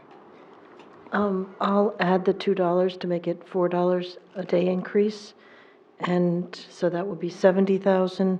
And I'll take some money from account 1160, because he's only got 30. Which is? Shared instructional costs. Is that the money that goes to individual schools? What's the There's- shared instructional cost, Mr. There's a Donovan? whole list of things under it, and Mr. Donovan, it's for what's the salaries shared- and things. What does shared instructional costs mean? Not sure, do you have a number, what account number are you talking about? Yes, it's 51900, page 133, tab 10. Anybody else, while we wait for that information from Mr. Donovan? Oh, sorry, that's your motion, I can't do Do that. we need a second? Yep, no, I know, yeah, I'm gonna assume that Howard's Can I gonna second second that? it. Yeah, oh, yeah, Oh. yeah. That's where the contract reserves are. Really? Okay, Reserve for contract negotiations is where she'd like to take it from. If okay. Got I it. thought that was his salaries, it's not labeled as such. So it's not clear, and it wasn't in last year's book at all. That category is new this year. So it's not, well, I have the old book with me, and I'd be delighted if somebody could find it for me. And the other thing that was very puzzling to me, it said last year, Hey, so, okay, so sorry, you're speaking to your motion now? Is that what you're doing? no, clarifying the numbers. Okay, Last year, it says 290 that was in that category. But last year, I recall, it was 814. So I have difficulty following the books. Well, the number's going to be based on how many contracts are being negotiated. If every contract has a contract in place for the next year, the number will be 0. So, it depends on how many contracts are being negotiated at the time we put the budget together. That's why the number's going to be all over the place. I'll go into that privately. I don't want to do that here. that's still the line item that you'd like to take the money from? Unless that's objectionable to Mr. Donovan. It looked like, It's not up to me. I mean, it went up by 1,000% from last year. It's a pretty big increase. I thought there was money there for substitutes, an extra $2 a day. Discussion. I think so I'm not going to support the amendment. Not saying we won't go to that line, but that line is, as Mr. Donovan points out, it's the line you've set aside to do negotiations. It's the line that the superintendent put a certain amount of money in there to help solve a problem in the teacher's contract for people that are between 5 and 8 years. So if that number's gone up, it's primarily because of that. And I still think that should be a goal. Further discussion? Hearing none. All those in favor of the amendment say aye. Aye. Opposed? Nay. No. I think the nays have it. Back to the main motion, which is increase the per diem salary line for substitutes by $35,000, equating to $2 per day, just so everybody's clear. Your intention is for it to be used to add $2 a day, right? Not just a general, some discussion came up about From different. 67 to 69. Okay. How did, Oh, Ms. Van Wyver? on a voice Yeah. vote, how did he get 3-6? He saw people's mouths move. Okay. I could do division if you question Mr. Donovan's. Well. No. All right, sorry. Mrs. Oden. I have a question. I think Mr. Boucher might have the information. When we talked about the $15,000 that was not spent for the for the e-block software, and there was a paraprofessional in with that, I think there was a total of $47,000 in that line. Am I correct? I think the total line was about 38,000. 38? 18 of it was software and about 20 was the paraprofessional. Okay. I still don't know why a personnel line was included in an expense budget, but Now, is that still in the budget? That $38,000? Not all of it. There was money used to purchase, No, is it in the fiscal year 18 budget that we're talking about now? No, it's not in this Okay. budget. Okay. Can't use that then. Thank you. oh, okay, correct. Thank you. Anyone else? Seeing none, all those in favor of Roll adding. call, please. Roll call has been requested, adding $2 per day for substitute teachers. Roll call. Mrs. Oden, Yes. Dr. Maritaki, No. Ms. Van Twyver, No. Mr. Hallwell, No. Mr. Mosier. No. Mrs. Ziem, Yes. Mrs. Hohensee? Yes? Mr. Kaufman? Yes. Mr. Farrington is no. 1, 2, 3, 4. Looks like fails on a 4-5 vote. Further motions? See, after that little bump in the road, we're doing pretty well now, right? So, let's see if we can keep it going. Mr. Kaufman? Okay, let's see, go to my list now. I move to support the administrative proposal for full-day kindergarten by allocating $630,000 in wages, the associated $325,000 in benefits for a total of $955,000 for a full-time equivalent of 10 and a half kindergarten teachers. Second? I don't understand the motion. Is the motion to add 10 and a half FTE teachers? No, it's for clarification purposes that we are voting for $600,000 plus dollars for the kindergarten program. Because that's not evident by what we've done. Because it isn't what we've done. I don't, it's, you're not actually, you are, I know this has been talked about. What you're avoiding, the only thing you can say is, if we didn't do full-day kindergarten, you could lay off 10 and a half FTEs, and then you'd save that money. But that's not the same as adding it to the budget, because you're not. It's not adding. My intent is not to add money to the budget. I was not trying to add headcount to the budget. I just want the public to understand that the intent, budget neutral, still means you're spending $630,000 on wages and $325,000 on associated benefits. And I would just like the board to acknowledge that we're spending that, and that's the purpose of my motion. The motion to support full-day kindergarten and everything associated with it was already made and passed. So I don't think your motion is in order. Mrs. Ziem? If it helps, I absolutely, if it cost more than that, I would still support it. I think that kindergarten, I think it's the best thing that's happened since I've been on this board. I'm absolutely convinced that a consensus of our citizens, our community, want it. I tried to count up how many we had heard from. I want to say that I could count 3 who were very adamant that they didn't want it, but on the other side of the ledger, I lost count at like 50-some, 56, 57. So I think those are pretty good odds, and I think it says that the community wants it. I also think that we need to bear in mind... Mrs. Ziem? Sorry. You want me to shut up? I will. As the chair, I've basically ruled that I don't think the motion is order. If the maker of the motion wants to challenge the chair, he can do that. But I don't think we should consider the motion. I'll withdraw it. I just wanted the public to know that I think most of us recognize. Mrs. Ziem, I that just there's a don't want to cost. have a long discussion about it if it's not I'll on shut the up, table. I promise. Thank you. Ms. Hohensee? I've got the second, and I don't think that it's appropriate to withdraw it. I'm not saying I should challenge you yet.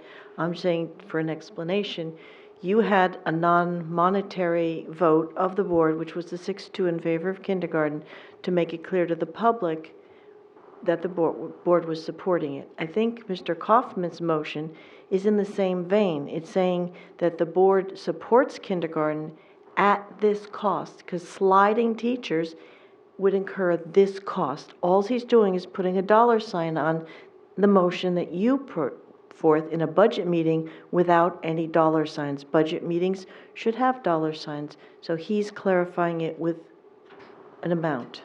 And in that sense, I think you might reconsider that it's germane. I don't believe it is germane. There is no dollar cost associated with the kindergarten. It is a cost aversion that you're talking about. It does not change the bottom line of the budget whether we do full-day kindergarten or not. It only changes it if you say, I'm not going to do full-day kindergarten and I want to remove 10 and a half FTEs of teachers. So I don't concur. Mr. Donovan, did you have a... Yeah, I mean, that's exactly what I was going to say. If you're not going to get rid of the 10 and a half teachers, then there is no cost to it. You can't make it up. And the other point is, there are no benefits in this budget. So you can bring that number up, but they're not in the budget. So it's really not, doesn't make any sense to me. So, unless someone is going to challenge the chair's ruling that the motion's not in order and have a vote, we're not going to sit and talk about, we're not going to talk about it anymore. After she talks, I'll be happy to drop the second. Ms. Van Twyver, do you have a parliamentary procedure point or? Well, I was just going to offer a suggestion that it seems like Mr. Kaufman would like people to know that there are so many teachers that have been designated for the thing, that maybe we could put a footnote on the budget saying. It's in the description of the kindergarten program, the number of teachers that will be used and how many students will be serviced. So I would argue it's already been made public in the budget. Ms. O'Hensy? I'll pull it, but I'm looking up here and it says 6.2, no cost. So your motion had no cost to the budget, and yet it was a valid motion. I truly don't understand the difference. But if it's the will of this board to pull it, I'll pull it. I honestly don't understand the difference. All right. But when we Any other look at the motions? budget, it doesn't have that stuff in it. Mr. Kaufman? Thank you. I move to limit the capacity of the new full-day kindergarten program to 110 students. In the event the program is oversubscribed, the program shall revert to a half-day program. And if I have a second, I'll speak to my Second. point. Seconded by Ms. O'Hensy. Mr. Kaufman? Thank you. My concern is we're going to be over demand. There's approximately 100 students, and I believe the forecast could the teachers and the reassignments can accommodate about 110 children. My concern is sort of a safeguard if we get a lot more kids, parents and children who show up for full-day kindergarten. It's intended as a safety valve to ensure that, number one, we can, by going to a half-day program, we can ensure that we can accommodate the larger volumes than 110 children. It's just really intended as a safety valve in case we're oversubscribed. So I'm just trying to understand. So if we end up with 120 students, what is the action? What happens? What are you asking to happen if that happens? Well, I would say that we have 2 half-day sessions, so we should be able to accommodate that many students without having to increase staff. My concern is that if we go over the 110 or wherever the capacity is that the administration has defined, I don't want to hire any more teachers because of overcapacity. That's our failure to plan properly, and these kids shouldn't be denied kindergarten because we failed to plan properly. But I also don't want to incur costs, because right now it's supposed to be we're reallocating teachers and we're not paying any additional money to support kindergarten. I want that to hold true, certainly for this first year. And the intent here is if we are oversubscribed, then we would have 2 half-day programs. So if we have a capacity for 110, then in my mind, you'd probably have 60 in the morning and 60 in the afternoon. You'd have 2 half-day programs, to try and answer your question, David. Dr. Murataki and then Ms. O'Hensy. Yes, just for clarification to the member that made the motion, would this also be a no-cost item, just like number 6, support full-day kindergarten? Well, I have not, in the current Would be a proposal. no cost. Okay, thank you. Although I would entertain, if someone wanted to amend the motion to apply a cost to it, I would accept that as a favorable amendment. Ms. O'Hensy. Thank you. I think this is necessary because if we don't have this in as part of the budget process, since this is where we're vetting kindergarten, we didn't take it to the committees like I had hoped. Once we open it up to the public and they enroll, we have to provide the education for them. So we have no safety valve, and we will have to find more classrooms, and we will have to find more teachers. In Dunbarton, they opened it up, and they got twice as many students as they expected for full-day kindergarten. They had this option to revert to a half-day program. Manchester recently opened to full-day kindergarten, and they too got many more than they anticipated. They didn't have this provision. I don't know how they managed. I just know that you often get many more than you anticipate, and it may be difficult to impossible for administration to accurately gauge this. So it's a safety valve for the other students in the district, so we don't start taking more resources from them in order to expand the full-day kindergarten program. So the part I'm struggling with on the motion is you're capping it, but you're not suggesting that we basically just start turning away students once we get to 110. You can't. Well, we certainly could. That's what we do now for the half-day kindergarten program, so that's what I'm trying to understand. You're suggesting that if we exceed 100, yes, if we exceed 110, then we would have to run 2 half-day programs? Is that what you're saying? Yeah, my intent would not be to turn away someone who came to kindergarten once we declared that we were going to offer it. But I did want to ensure that if we get oversubscribed with this 110 or whatever that number turns out to be, that, okay, we're oversubscribed, but what can we do to accommodate everybody? Well, I feel more assured that we could do 2 half-day programs and all the students who would come forth would be accommodated. Okay, thank you. Mr. Boucher, what was the number? So there's a differential of about 150 students between kindergarten and first grade now. I seem to recall that you were asked the question, if we got 150 students, could we handle it with the staff that we've assigned? And your answer being? Yes, our current enrollment is 680, and we've built capacity for 840. We anticipate somewhere in the high 700s, although I will say that due to the length of the budget process here, it's possible that some families have already made a decision, not able to wait for the finalization of this proposal. We took took data last Tuesday, I believe. Current enrollment in kindergarten is at 454. I think we should see a blip once it becomes clearer that this is this is available. But I believe we have more than enough capacity with 42 sections at 840. And your point about perhaps less in the first year at this point is because private kindergartens often require that you deposit or basically sign a contract, right? Yeah. So, okay. Dr. Murataki, Ms. Hensey, did you have your hand up prior to that? And then Mr. Coppin. Oh, sorry, Mrs. Oden and then Mr. Coppin. Dr. Murataki. Yes, actually, I believe that this is a supportable motion. I do believe also that it should show no cost in the dollar item.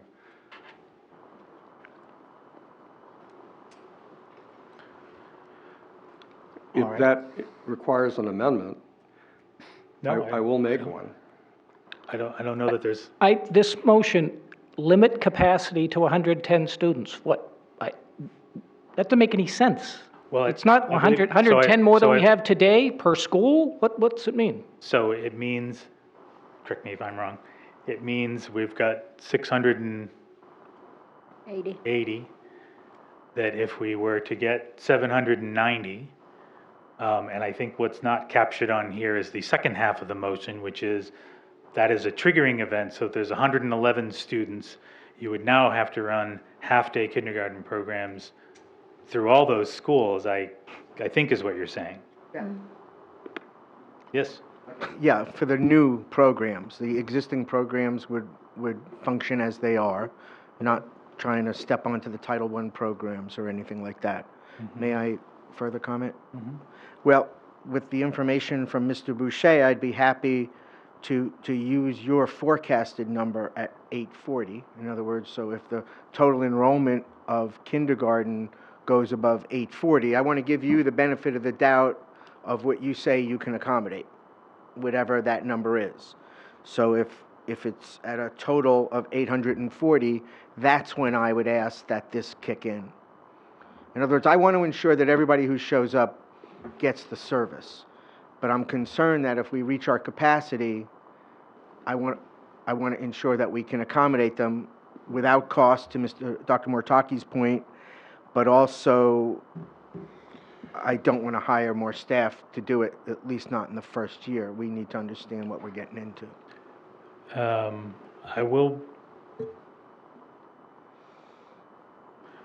Mr. Farrington. I'm sorry, were there other people? Oh, yeah, I'm sorry. I'm sorry. I've totally Mrs. lost Oden, I track think, now. was up. Mrs. Oden, and then I think I can skip over you unless you had another point, yeah. Thank you. I was just wondering, I have a question about what's included in the cost of it. Have paraprofessionals for the kindergarten been included because they have been, is it one per class, or are they sharing?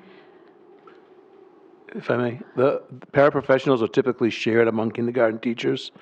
The principals who would be going from half-day to full-day, in the majority of cases, feel that they can cover the classes with additional staff. However, we're concerned that there may be one or two locations where you might need to add a paraprofessional, and that's one of the reasons why busing was removed from the Okay. proposal. Thank you. Mrs. Eam. I was thinking about this today. Nashua, I believe Nashua we have 44% reduced lunch. So I believe we have well over 50% poverty. Those are kids who would not, they're the very kids who would not, their parents would not be able to afford to send them to kindergarten at all. And so I think the equal education thing is a myth in that and this gives them, these are the critical, it is much harder for, the child in poverty needs more help.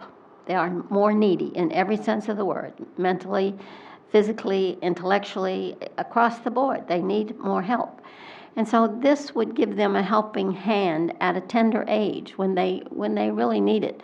And I believe, going back to Dr. Brown's point, that as a board, we have said that we want them to read better by the time they get to third grade. I believe, heart and soul, that this will help them. There are requirements. It's not like you're not supposed to be.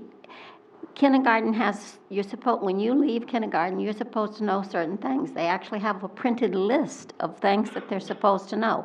If one child goes half a day and another child doesn't go at all, are they both going to be in the same spot? And if they aren't in the same spot, is that going to create a hardship for the teacher in the first grade who now has children on different levels of learning, trying to, when you target your teaching, you target it to the middle. So those at the bottom and at the top lose that. At least that's the way I understand it. I would hate to see us do that. To say at some point we're going to stop, I'm very disappointed to hear that we would even consider. It breaks my heart to think that we would consider not doing this. I think it's the greatest thing that's happened. It's better than apple pie for sure. All right. Thank All set, you. Mrs. Eam. I'm sorry. Yeah, Mr. Farrington, and Mr. Kaufman, then Ms. O'Hensy.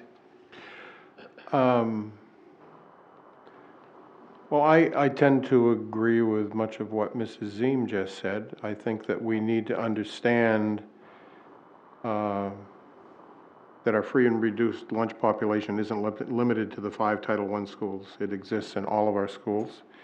We cannot ignore that. And then there is, there's an equity question to start with. And what our goal, I think, should be is to have all of our children as prepared as well as we possibly can when they go into first grade. And it isn't just the free and reduced lunch kids that need that preparation. There are a lot of kids that don't qualify that, but still need that full day preparation. And then there's the logistical question. Teachers have to be assigned to classes, and that has to happen in the summer. We don't know what our final enrollments are. We don't establish our final enrollments until the 1st of October. So if you set some kind of number like this, arbitrary or not, and everything looks good. I've been in elementary schools on the first day of school, and kids are trooping in that nobody knew who they were, had never heard of them before, and they're enrolling on the first day. And I'm not talking 1 or 2, I'm talking in the teens and more. And so, given that unpredictable nature of how all this works and how these pieces come together, what do you do when it's October 1st and you find that you're at 842? Do you go back to half-day kindergarten?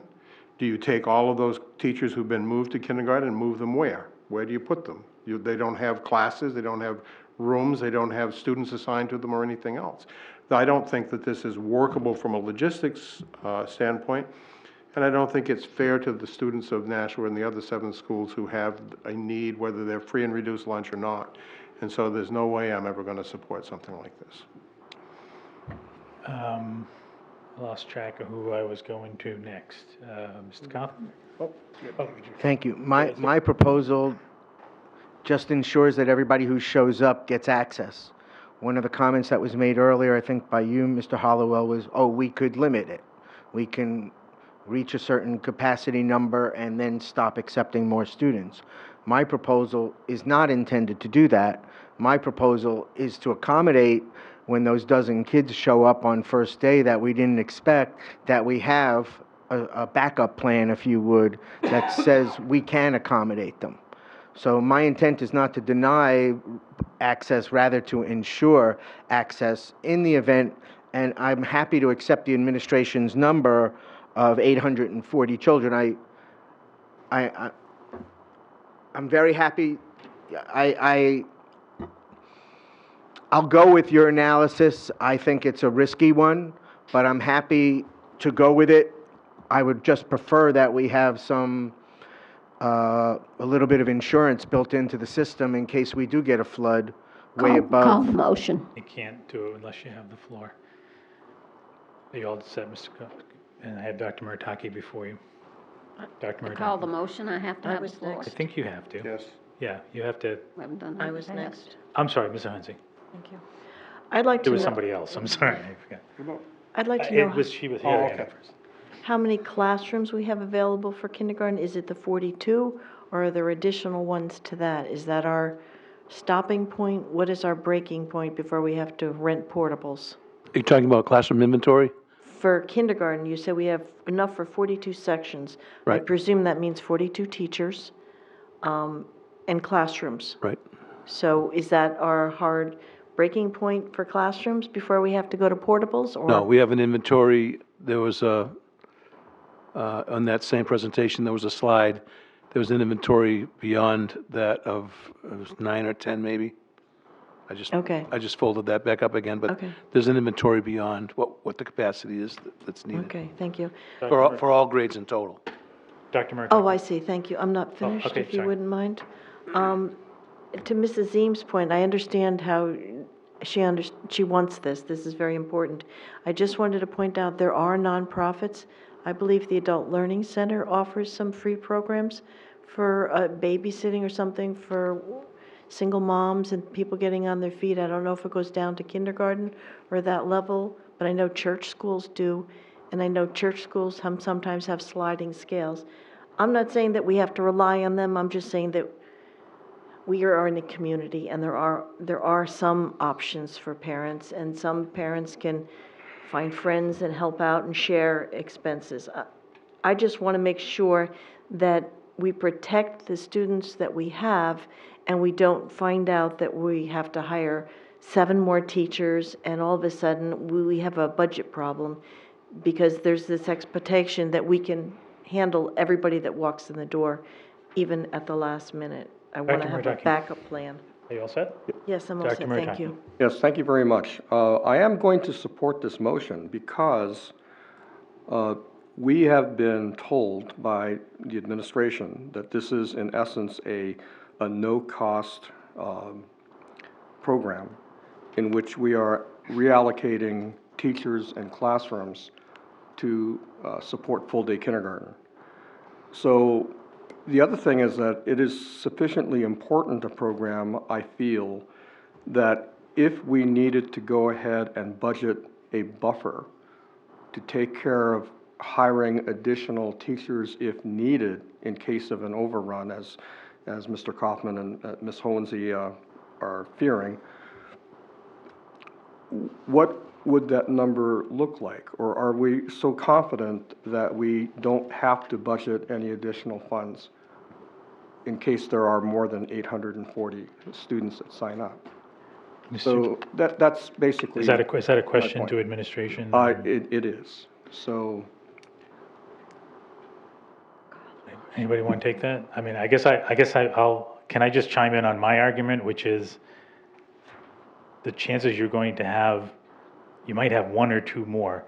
The chances you're going to have more kindergarten students than you have first graders would be unbelievable to me. I don't even know how you do that math. Mr. Boucher. I'm not 100% sure I got the question, but I think the question was, well, are we so certain that we're not going to exceed that maximum number you talked about, that we don't need to budget for a buffer for an additional teacher if we were to exceed it? I'm confident that you won't exceed the capacity, but I will repeat something I said in an earlier meeting. You can never predict what's going to walk through the door. You may need an additional first grade teacher, second grade teacher, third grade teacher. All that'll be determined by what walks through the door in the fall. We feel that the capacity, that the forecast we gave you was an aggressive one, 780 or 790, depending on which version of the presentation you look at. Recognizing that there could be a rush, we have the capacity to go to 840. We won't see 800 kindergarten kids, I'm confident of that. Next year, maybe business will be good. Maybe business will be better. But in a district where your enrollment's been declining and declining and declining, I think to see that enrollment start to tick up would be a benefit to the district, would be a positive. All set, Dr. Murtucki? Thank you. Mrs. Ziem? Call the motion, please. Motion? If she was the next one in line, if she calls the motion, she calls the motion. I'd like to request a roll call, please, on this. I'd do it to myself. Repeat the motion. Well, I wanted to clarify. The motion that Mrs. Ziem made was to call the motion, which we have to vote on first. If that succeeds, then we actually go directly to a vote on the motion, and we'll repeat. Thank you. Oh, man, you guys are making this way too hard. You did this to yourself, you asked for a roll Yes, call. I know. No, this other motion here.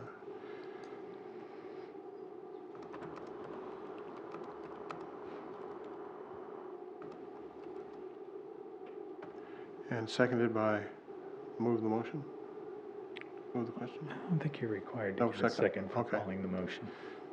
Right then, so then That the sound right, Ms. Van Twyver? I don't want a roll call on this. Pardon me? You don't need a second for calling the motion, correct? I don't believe so, but I don't. Okay, that's good. I don't want a roll call on this. You don't want a roll call. All those in favor of calling the motion, please vote aye. Aye. Aye. Opposed? Nay. Nay. So, the motion is to limit the capacity for kindergarten to 840 students. And if it is exceeded, to commence with half-day kindergarten programs throughout all the non-Title I schools. Roll call? That's where I want a roll call. Okay, so everybody knows what the motion is? Mrs. Oden? No. Dr. Murtaki? Yes. Ms. Van Twyver? No. Mr. Hollowell? No. Mr. Mosier? No. Mrs. Ziem? No. Mrs. Hohensee? Yes. Mr. Kaufman? Yes. Mr. Farrington is no. That makes it 3 yes and 6 no. Motion fails. Further motions? Mr. Donovan, where are we? Is 2.01? 2.01. 2 point what? Dan, did you add in the director of guidance? I mean, the Oh, CTE you director? stepped out. Yes. Yeah, you Yes, stepped out when we made that motion. Yes. Director of guidance is Um, added back, as is the CTE director. Yeah, there's guidance. And the percentage was? Number 11, 2.01. Oh, that's right. The only motion that happened when he was out was the one that failed, so it didn't have any change in the budget. I do have those, when I was out, I have the motions. Okay. One of our friendly Bigger problem. visitors filled me in. Further motions? Mr. Kaufman? Can I just ask, does anybody else have any motions? No? All right, Mr. Kaufman? Thank you. I would move to fund a salary increase of $2,500 for each TIA. That would be a total of $20,000. I understand we have 8 TIAs, 2,500 each, total of $20,000. And the TIA is a non-affiliated position, correct? Right. Was that seconded? Second. Seconded by Ms. Hohensie. Do you want to speak to the motion, Mr. Kaufman? Yeah, I've been impressed by the work that they do. I think if we're serious, these folks they're very much in limbo. They have direct contact with our students in the elementary schools. They are the folks that give instruction to our elementary school students in technology. Essentially, the kids see them once a week on a rotational basis. They're not covered by the teacher's contract. They are considered unaffiliated employees, yet they largely have 80% wise the responsibilities of teachers, but they're not teachers by virtue of classification. But yet I think if we're going to take, with the investment we made in technology in this district and the intent to educate our young people, I think the folks who won't benefit from, well, they do have a contract, but I'd like to, their average salary is about $22,000 a year, if I'm not mistaken. And I would just like to say thanks to these guys, and this is one way I'd like to try and do it. Thank you. Do you know are the salaries fixed at the level for all of them, or are they dependent on years of I service? think they're hourly, so it moves by Mr. however Donovan, that do you know works. the answer? Yeah. Yeah, they're hourly, and they don't all make the exact same amount, depends how long they've been here. Roughly, how much are they making a year? It's about 20 to 22. I mean, they have, if I may, they have well, it's the elementary school. I guess there are 6 periods in elementary school, and they are in the classroom 5 or 6 periods. They don't have the same planned periods that our teaching staff do, so they may in fact work each of the 6 periods. I'm sure our NTU president would point out that when they're doing their planning, they are working. So just the way you phrased that, I just want to make it clear. It's not like it's a free period for them, the teachers. That's all. Ms. Hohensie. Thank you. I would just like to ask the administration for clarification between a TIA and a para.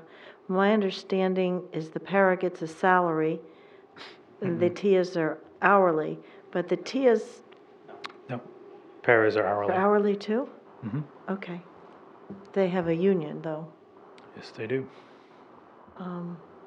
but- But The other thing is, the TIAs are responsible to present and do lesson plans, present what's necessary. Are the paras given that responsibility? I mean, I'd like the comparison of the two, the job responsibilities, not read it from anything, just off the top of your head, either you or anyone else that can give me a comparison. if administration isn't comfortable, I think Mr. Marcoux could give us a paragraph or two on each position. That'd be fine. But don't get carried away, Mr. Marcoux. You don't get to sit up here and have all the fun like we do. The people at home are having a lot of fun right now. Paraeducators are represented by the National Teachers Union. There's 425. They're salaried based on years of experience in the district. A lot of them are certified, highly qualified after No Child Left Behind came in. The TIAs are not affiliated with any of the unions in the district. Some of them are certified educators, some of them are not, but there is no requirement to be an educator.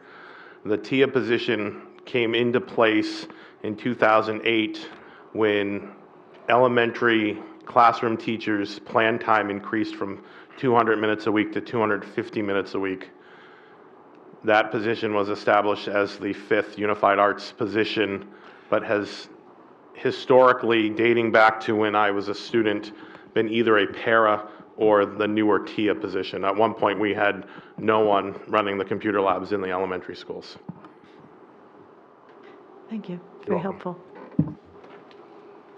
It's Mr. Mark, or either Mr. Donovan or Mr. Marcoux. And what is the average salary of a para? Do you know? Paras, if you annualized it, they run probably 15 to 22, depending on how long they've been around. Okay. Mrs. Oden? My understanding is TIAs are not allowed to do lesson plans. They're not supposed to do lesson plans because they're not certified teachers. Correct. Am I correct? Yeah. Mr. Marcoux is nodding his head yes. Sorry, Ms. Van Twyver, I Yeah, apologize. thank you. Yep. I don't understand how this is going to be applied. You just give them 25,000, they're hourly people, doesn't it have, is it a one-time thing? Does it, I mean, you have to apportion it somehow? I mean, I don't understand. Isn't this done usually during salary increases and? Well, Yes, it is. And the only way, you couldn't give them exactly 2,500, they're hourly, so you'd have to increase their hourly rate. Yeah, yeah. I'm sure Mr. Kaufman would be amenable to making it a percentage instead of a fixed dollar amount, maybe, I don't know. That would be okay, and in fact, even if it were a single payment, that would be okay with me too. You said an increase in each salary. So that's a very Right. different That's thing. different than a bonus. Are you increasing their salary, or are you giving them a one-time stipend? Actually, I probably, more in my mind, it was a stipend. And if they But I'm work half sorry. the year, do they get half the stipend? Do they get it at the end of the year? I mean, there's lots of questions. I'm sure, well, and that's why we're having a discussion, and I'm sorry I don't have a complete proposal, but I did want to bring it to the board, and thank you for engaging in the, the finer points of it, and So just so we're clear, would you like to modify your motion to say a $2,500 single, stipend in 2000? the next budget year. 2017-18. Mr. Boucher, Was that, is that okay with the seconder of the motion? So it's a $2,500 one-time stipend in the 2017-18 school year. Just, Mr. Boucher. if I may, just want to share a little bit of what I've learned about the TIAs over the course of the year. And that is that they're stretched extremely thin. And with the increase in available technology in the buildings, they're stretched even thinner. I would encourage the board to consider adding positions rather than adding funding to existing positions. Mr. Kaufman. I know we're on a roll, and you might even get your wish that we might almost be done tonight, so I am reluctant to Don't say. jinx it like that, Mr. Well, Kaufman. because I'm reluctant to say what I'm going to say, is I would be willing to table this, and over the next week, speak to Mr. Boucher and Mr. Donovan, and perhaps yourself, to formulate something more specific to present to the board, so we don't take our time to hash out the various ideas, and I don't know how. So I just want to caution you that if someone on the board were to make a motion to approve the budget, and we approved it, the tabled motions don't matter. The Okay, budget- then- The budget would move, I'm just, so No, I you know, appreciate that. it So, doesn't and I think stop we're the pretty budget from close. being approved. Right, so I think we're actually pretty close to resolving many of the issues tonight, so in that regard, and I thank you for clarifying, I would prefer to keep the discussion going then. All right, anybody else? Ms. Van Twyver? Aren't we setting a precedent here that, just because somebody thinks they're good, that you get them a bonus? I don't, I'll vote against this. Dr. Murataki. Yes, I move to table the motion. Second. Seconded by Mr. Farrington. All those in favor of tabling the motion, vote aye. Aye. Nay. Opposed? Nay, maybe you need to, division, please. Uh, All those, yeah, I think I can change my vote here now, can I? All those in favor of tabling the motion, raise your hands. All those against? Okay. Fails. Further discussion? They won. They were 5-4. Failed 4-5. Further discussion? Oh, let's not do that. I think we're just about there, Elizabeth. So let's not have that. No, all right, so I'm going to. Everybody was quiet. I was going to say, let's vote. Would you like a roll call, Mr. Coppin? Yes, thank you. Roll call has been requested. So the motion is for a one-time $2,500 stipend to TIAs in the 2017-18 school year, correct?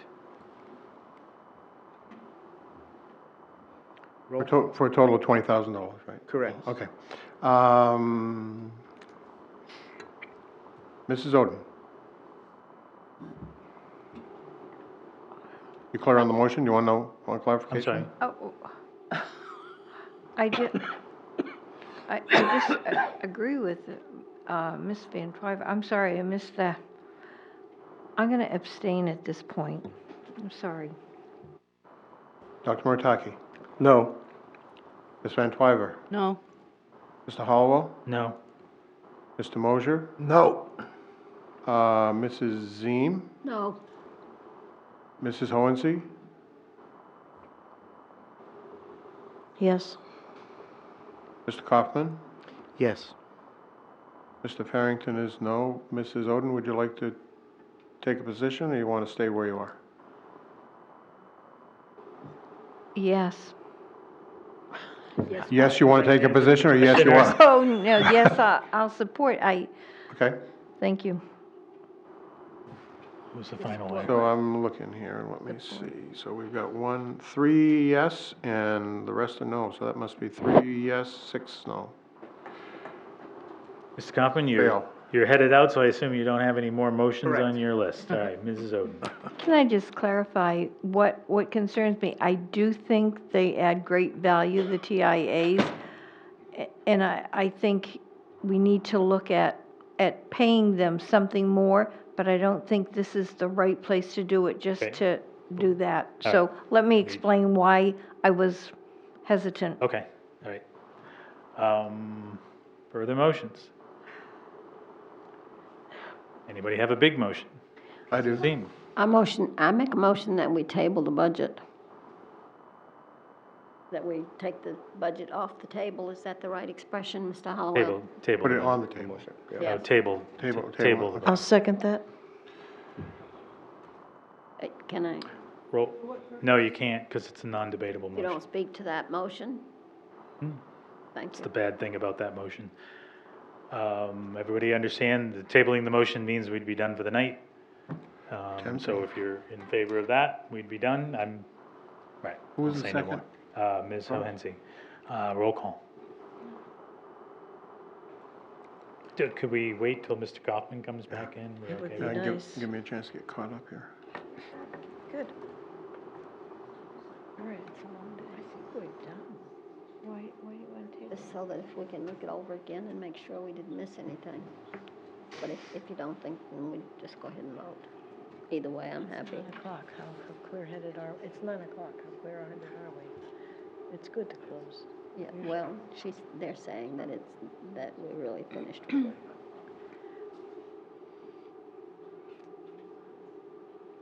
Yeah, well, if we pass it, we won't. Mr. Hollowell? Yes. For clarification purposes, if we vote against this motion, then basically, we won't have to come back on Monday, right? Because then if we don't table it, we'll probably vote to approve it, right? the budget. But that has to pass. If you're asking, the result of this motion will be that the budget will sit until we have a scheduled budget meeting, which is Monday. And if it's not passed, then we'll.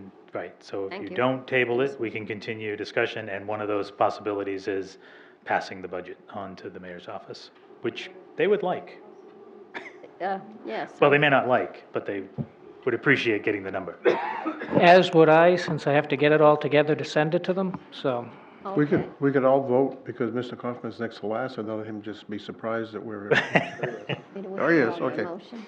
Mr. Kaufman, I'll Mrs. withdraw my motion. Okay, would the seconder like to withdraw the motion? No, I thought 9 o'clock was a good time to table it and come back fresh. Okay. My thinking was, though, that, You don't need to explain it. If she doesn't want to withdraw, then the motion still sits on the table. okay, thank you. Okay, Do so we we're need gonna another do, second? Mrs. Ziem cannot withdraw her motion unless she Oh, gets the without- concurrence of the seconder of the motion. Mrs. Oden, motion to table. No. Dr. Murataki, Yes. Ms. Van Twyver, No, Mr. Hollowell, No. Mr. Mosier, No. Mrs. Ziem, No, Mrs. Hohensee, Yes. Mr. Kaufman, Yes. Mr. Farrington is no. Let's see, looks like that same old 3 no, 3 yes, 6 no. Motion fails. Any motions? Mr. Farrington? I move to approve the budget. I second.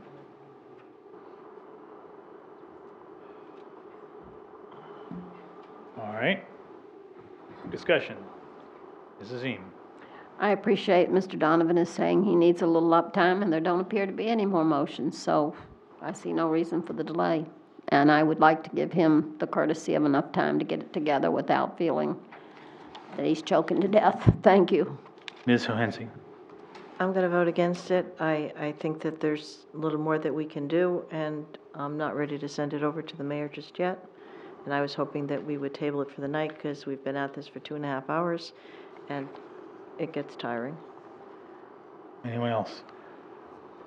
I will remind members that this gets passed off to the mayor. The mayor does whatever he's going to do, gives it to the Board of Aldermen. The Board of Aldermen do whatever they're going to do.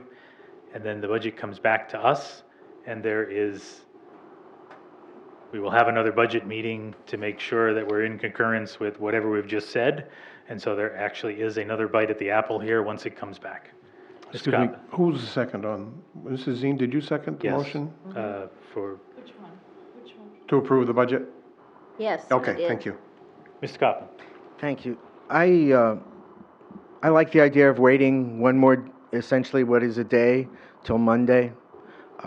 Let it digest over the weekend. Let's see what we have accomplished and see if there's any leftovers. And then Monday, I'm sure we would be able to complete our work. So I'll be voting against it at this time. Okay. Ms. Van Twyver? yeah, would you clarify, who made the motion to accept the budget? Mr. Farrington? Oh, I'm sorry, I didn't hear that, thank you. Mr. Farrington made the motion to approve the budget, right? Is that what you? Yes. Okay, approve the budget. All right, roll call. Roll call. Mrs. Oden, Yes. Dr. Murataki, No. Ms. Van Twyver, Yes, Mr. Hollowell, Yes. Mr. Mosier, Yes. Mrs. Ziem, Yes. Mrs. Hohensee, No? Mr. Kaufman, No. Mr. Farrington is yes. Well, there's that 6-3 split again. This time it's 6 yes, 3 no, the motion passes.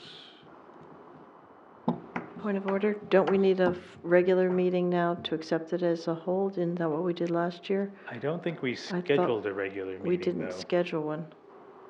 So we're back here on Monday anyway? point, unless I don't think this would fall under the emergency rules. I forgot to add those after these meetings. So does that mean we can open it again on Monday, or is it down, locked shut? Just, I need a clarification. Should I even think about, The only motion, the only thing that could happen is for us to vote on, I'll have to talk to Mr. Clausen, now that Thank you. messed I that think up. you should, because we are the committee of the whole. But last year we did Yeah, have the a question is, special- we're sending the budget, It, you know, goes well, back. we could have a meeting tomorrow. A short one. No, Do you have the notice time? no. Well, We're busy That would be up to tomorrow. the board president to decide if there's going to Tomorrow be a. night, I am, absolutely. Thursday. You're busy. Mr. Donovan? Yeah, just one point. Typically, I share the special revenue budgets and the revenue budgets with the board. So you probably want to, I can do that in an evening, I'm sure. Just think about, But we don't need that before we pass the budget. no, we don't, but since it's in the budget book, typically we share it with the board. How much time would that take? Depends how many questions you have. I could do it in an hour. Should we combine it, put a board meeting after it, do it all at once? Yeah. I mean, Could you, we could do a meeting on Friday. no. what's Monday look like on the schedule? Just the budget meeting. Budget approval meeting. Okay, so why don't we just do that, and then we'll put a special board meeting after it to approve. No, we don't. We don't need that? I thought we just said we did. You're gonna check? Well, we don't need that information about the special revenue funds to approve the budget. No, I was just trying to get everything. So I would do them in the reverse order. Okay. I have no objection. So we'll schedule a special board meeting before, at the regular time of the schedule for the budget meeting, and then the budget meeting immediately following. How about Wait, that? excuse me, is there Mrs. comments tonight? No? Yes? Sure. I don't know whether it was on the agenda or not, but Can you please confirm what you're talking about for schedule? You're talking Monday the 3rd, at what time? Well, what I was suggesting is that, and Mr. Howell makes a good point, we can have a special board meeting at whatever time is on the calendar now for the budget. 6:30. 6:30 on Monday, and then a budget meeting immediately following that, where Mr. Donovan can go over the revenue portion of the budget, and then we'll Well, have everything out of the way. actually, Mr. Donovan, I mean, we don't need two meetings, right? You could update the board we don't vote on the special revenue funds, correct? Right? Well, they're in the budget book. No, I understand, but it's just informational. So we could just hold it as part of the BOE meeting.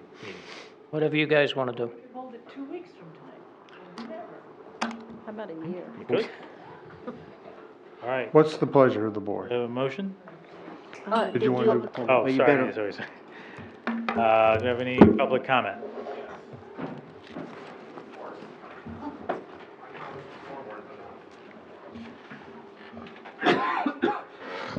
Adam Marcoux, 4 Jalori Lane, President of the Nashua Teachers Union. I have to say, I like a lot of the things that were put back in the budget. One thing that's missing is the 3 middle school teachers. Everything that was put back in tonight had something to do with administration. The excuse that we have new administration coming in, well, I don't care who's coming into that office on July 1st.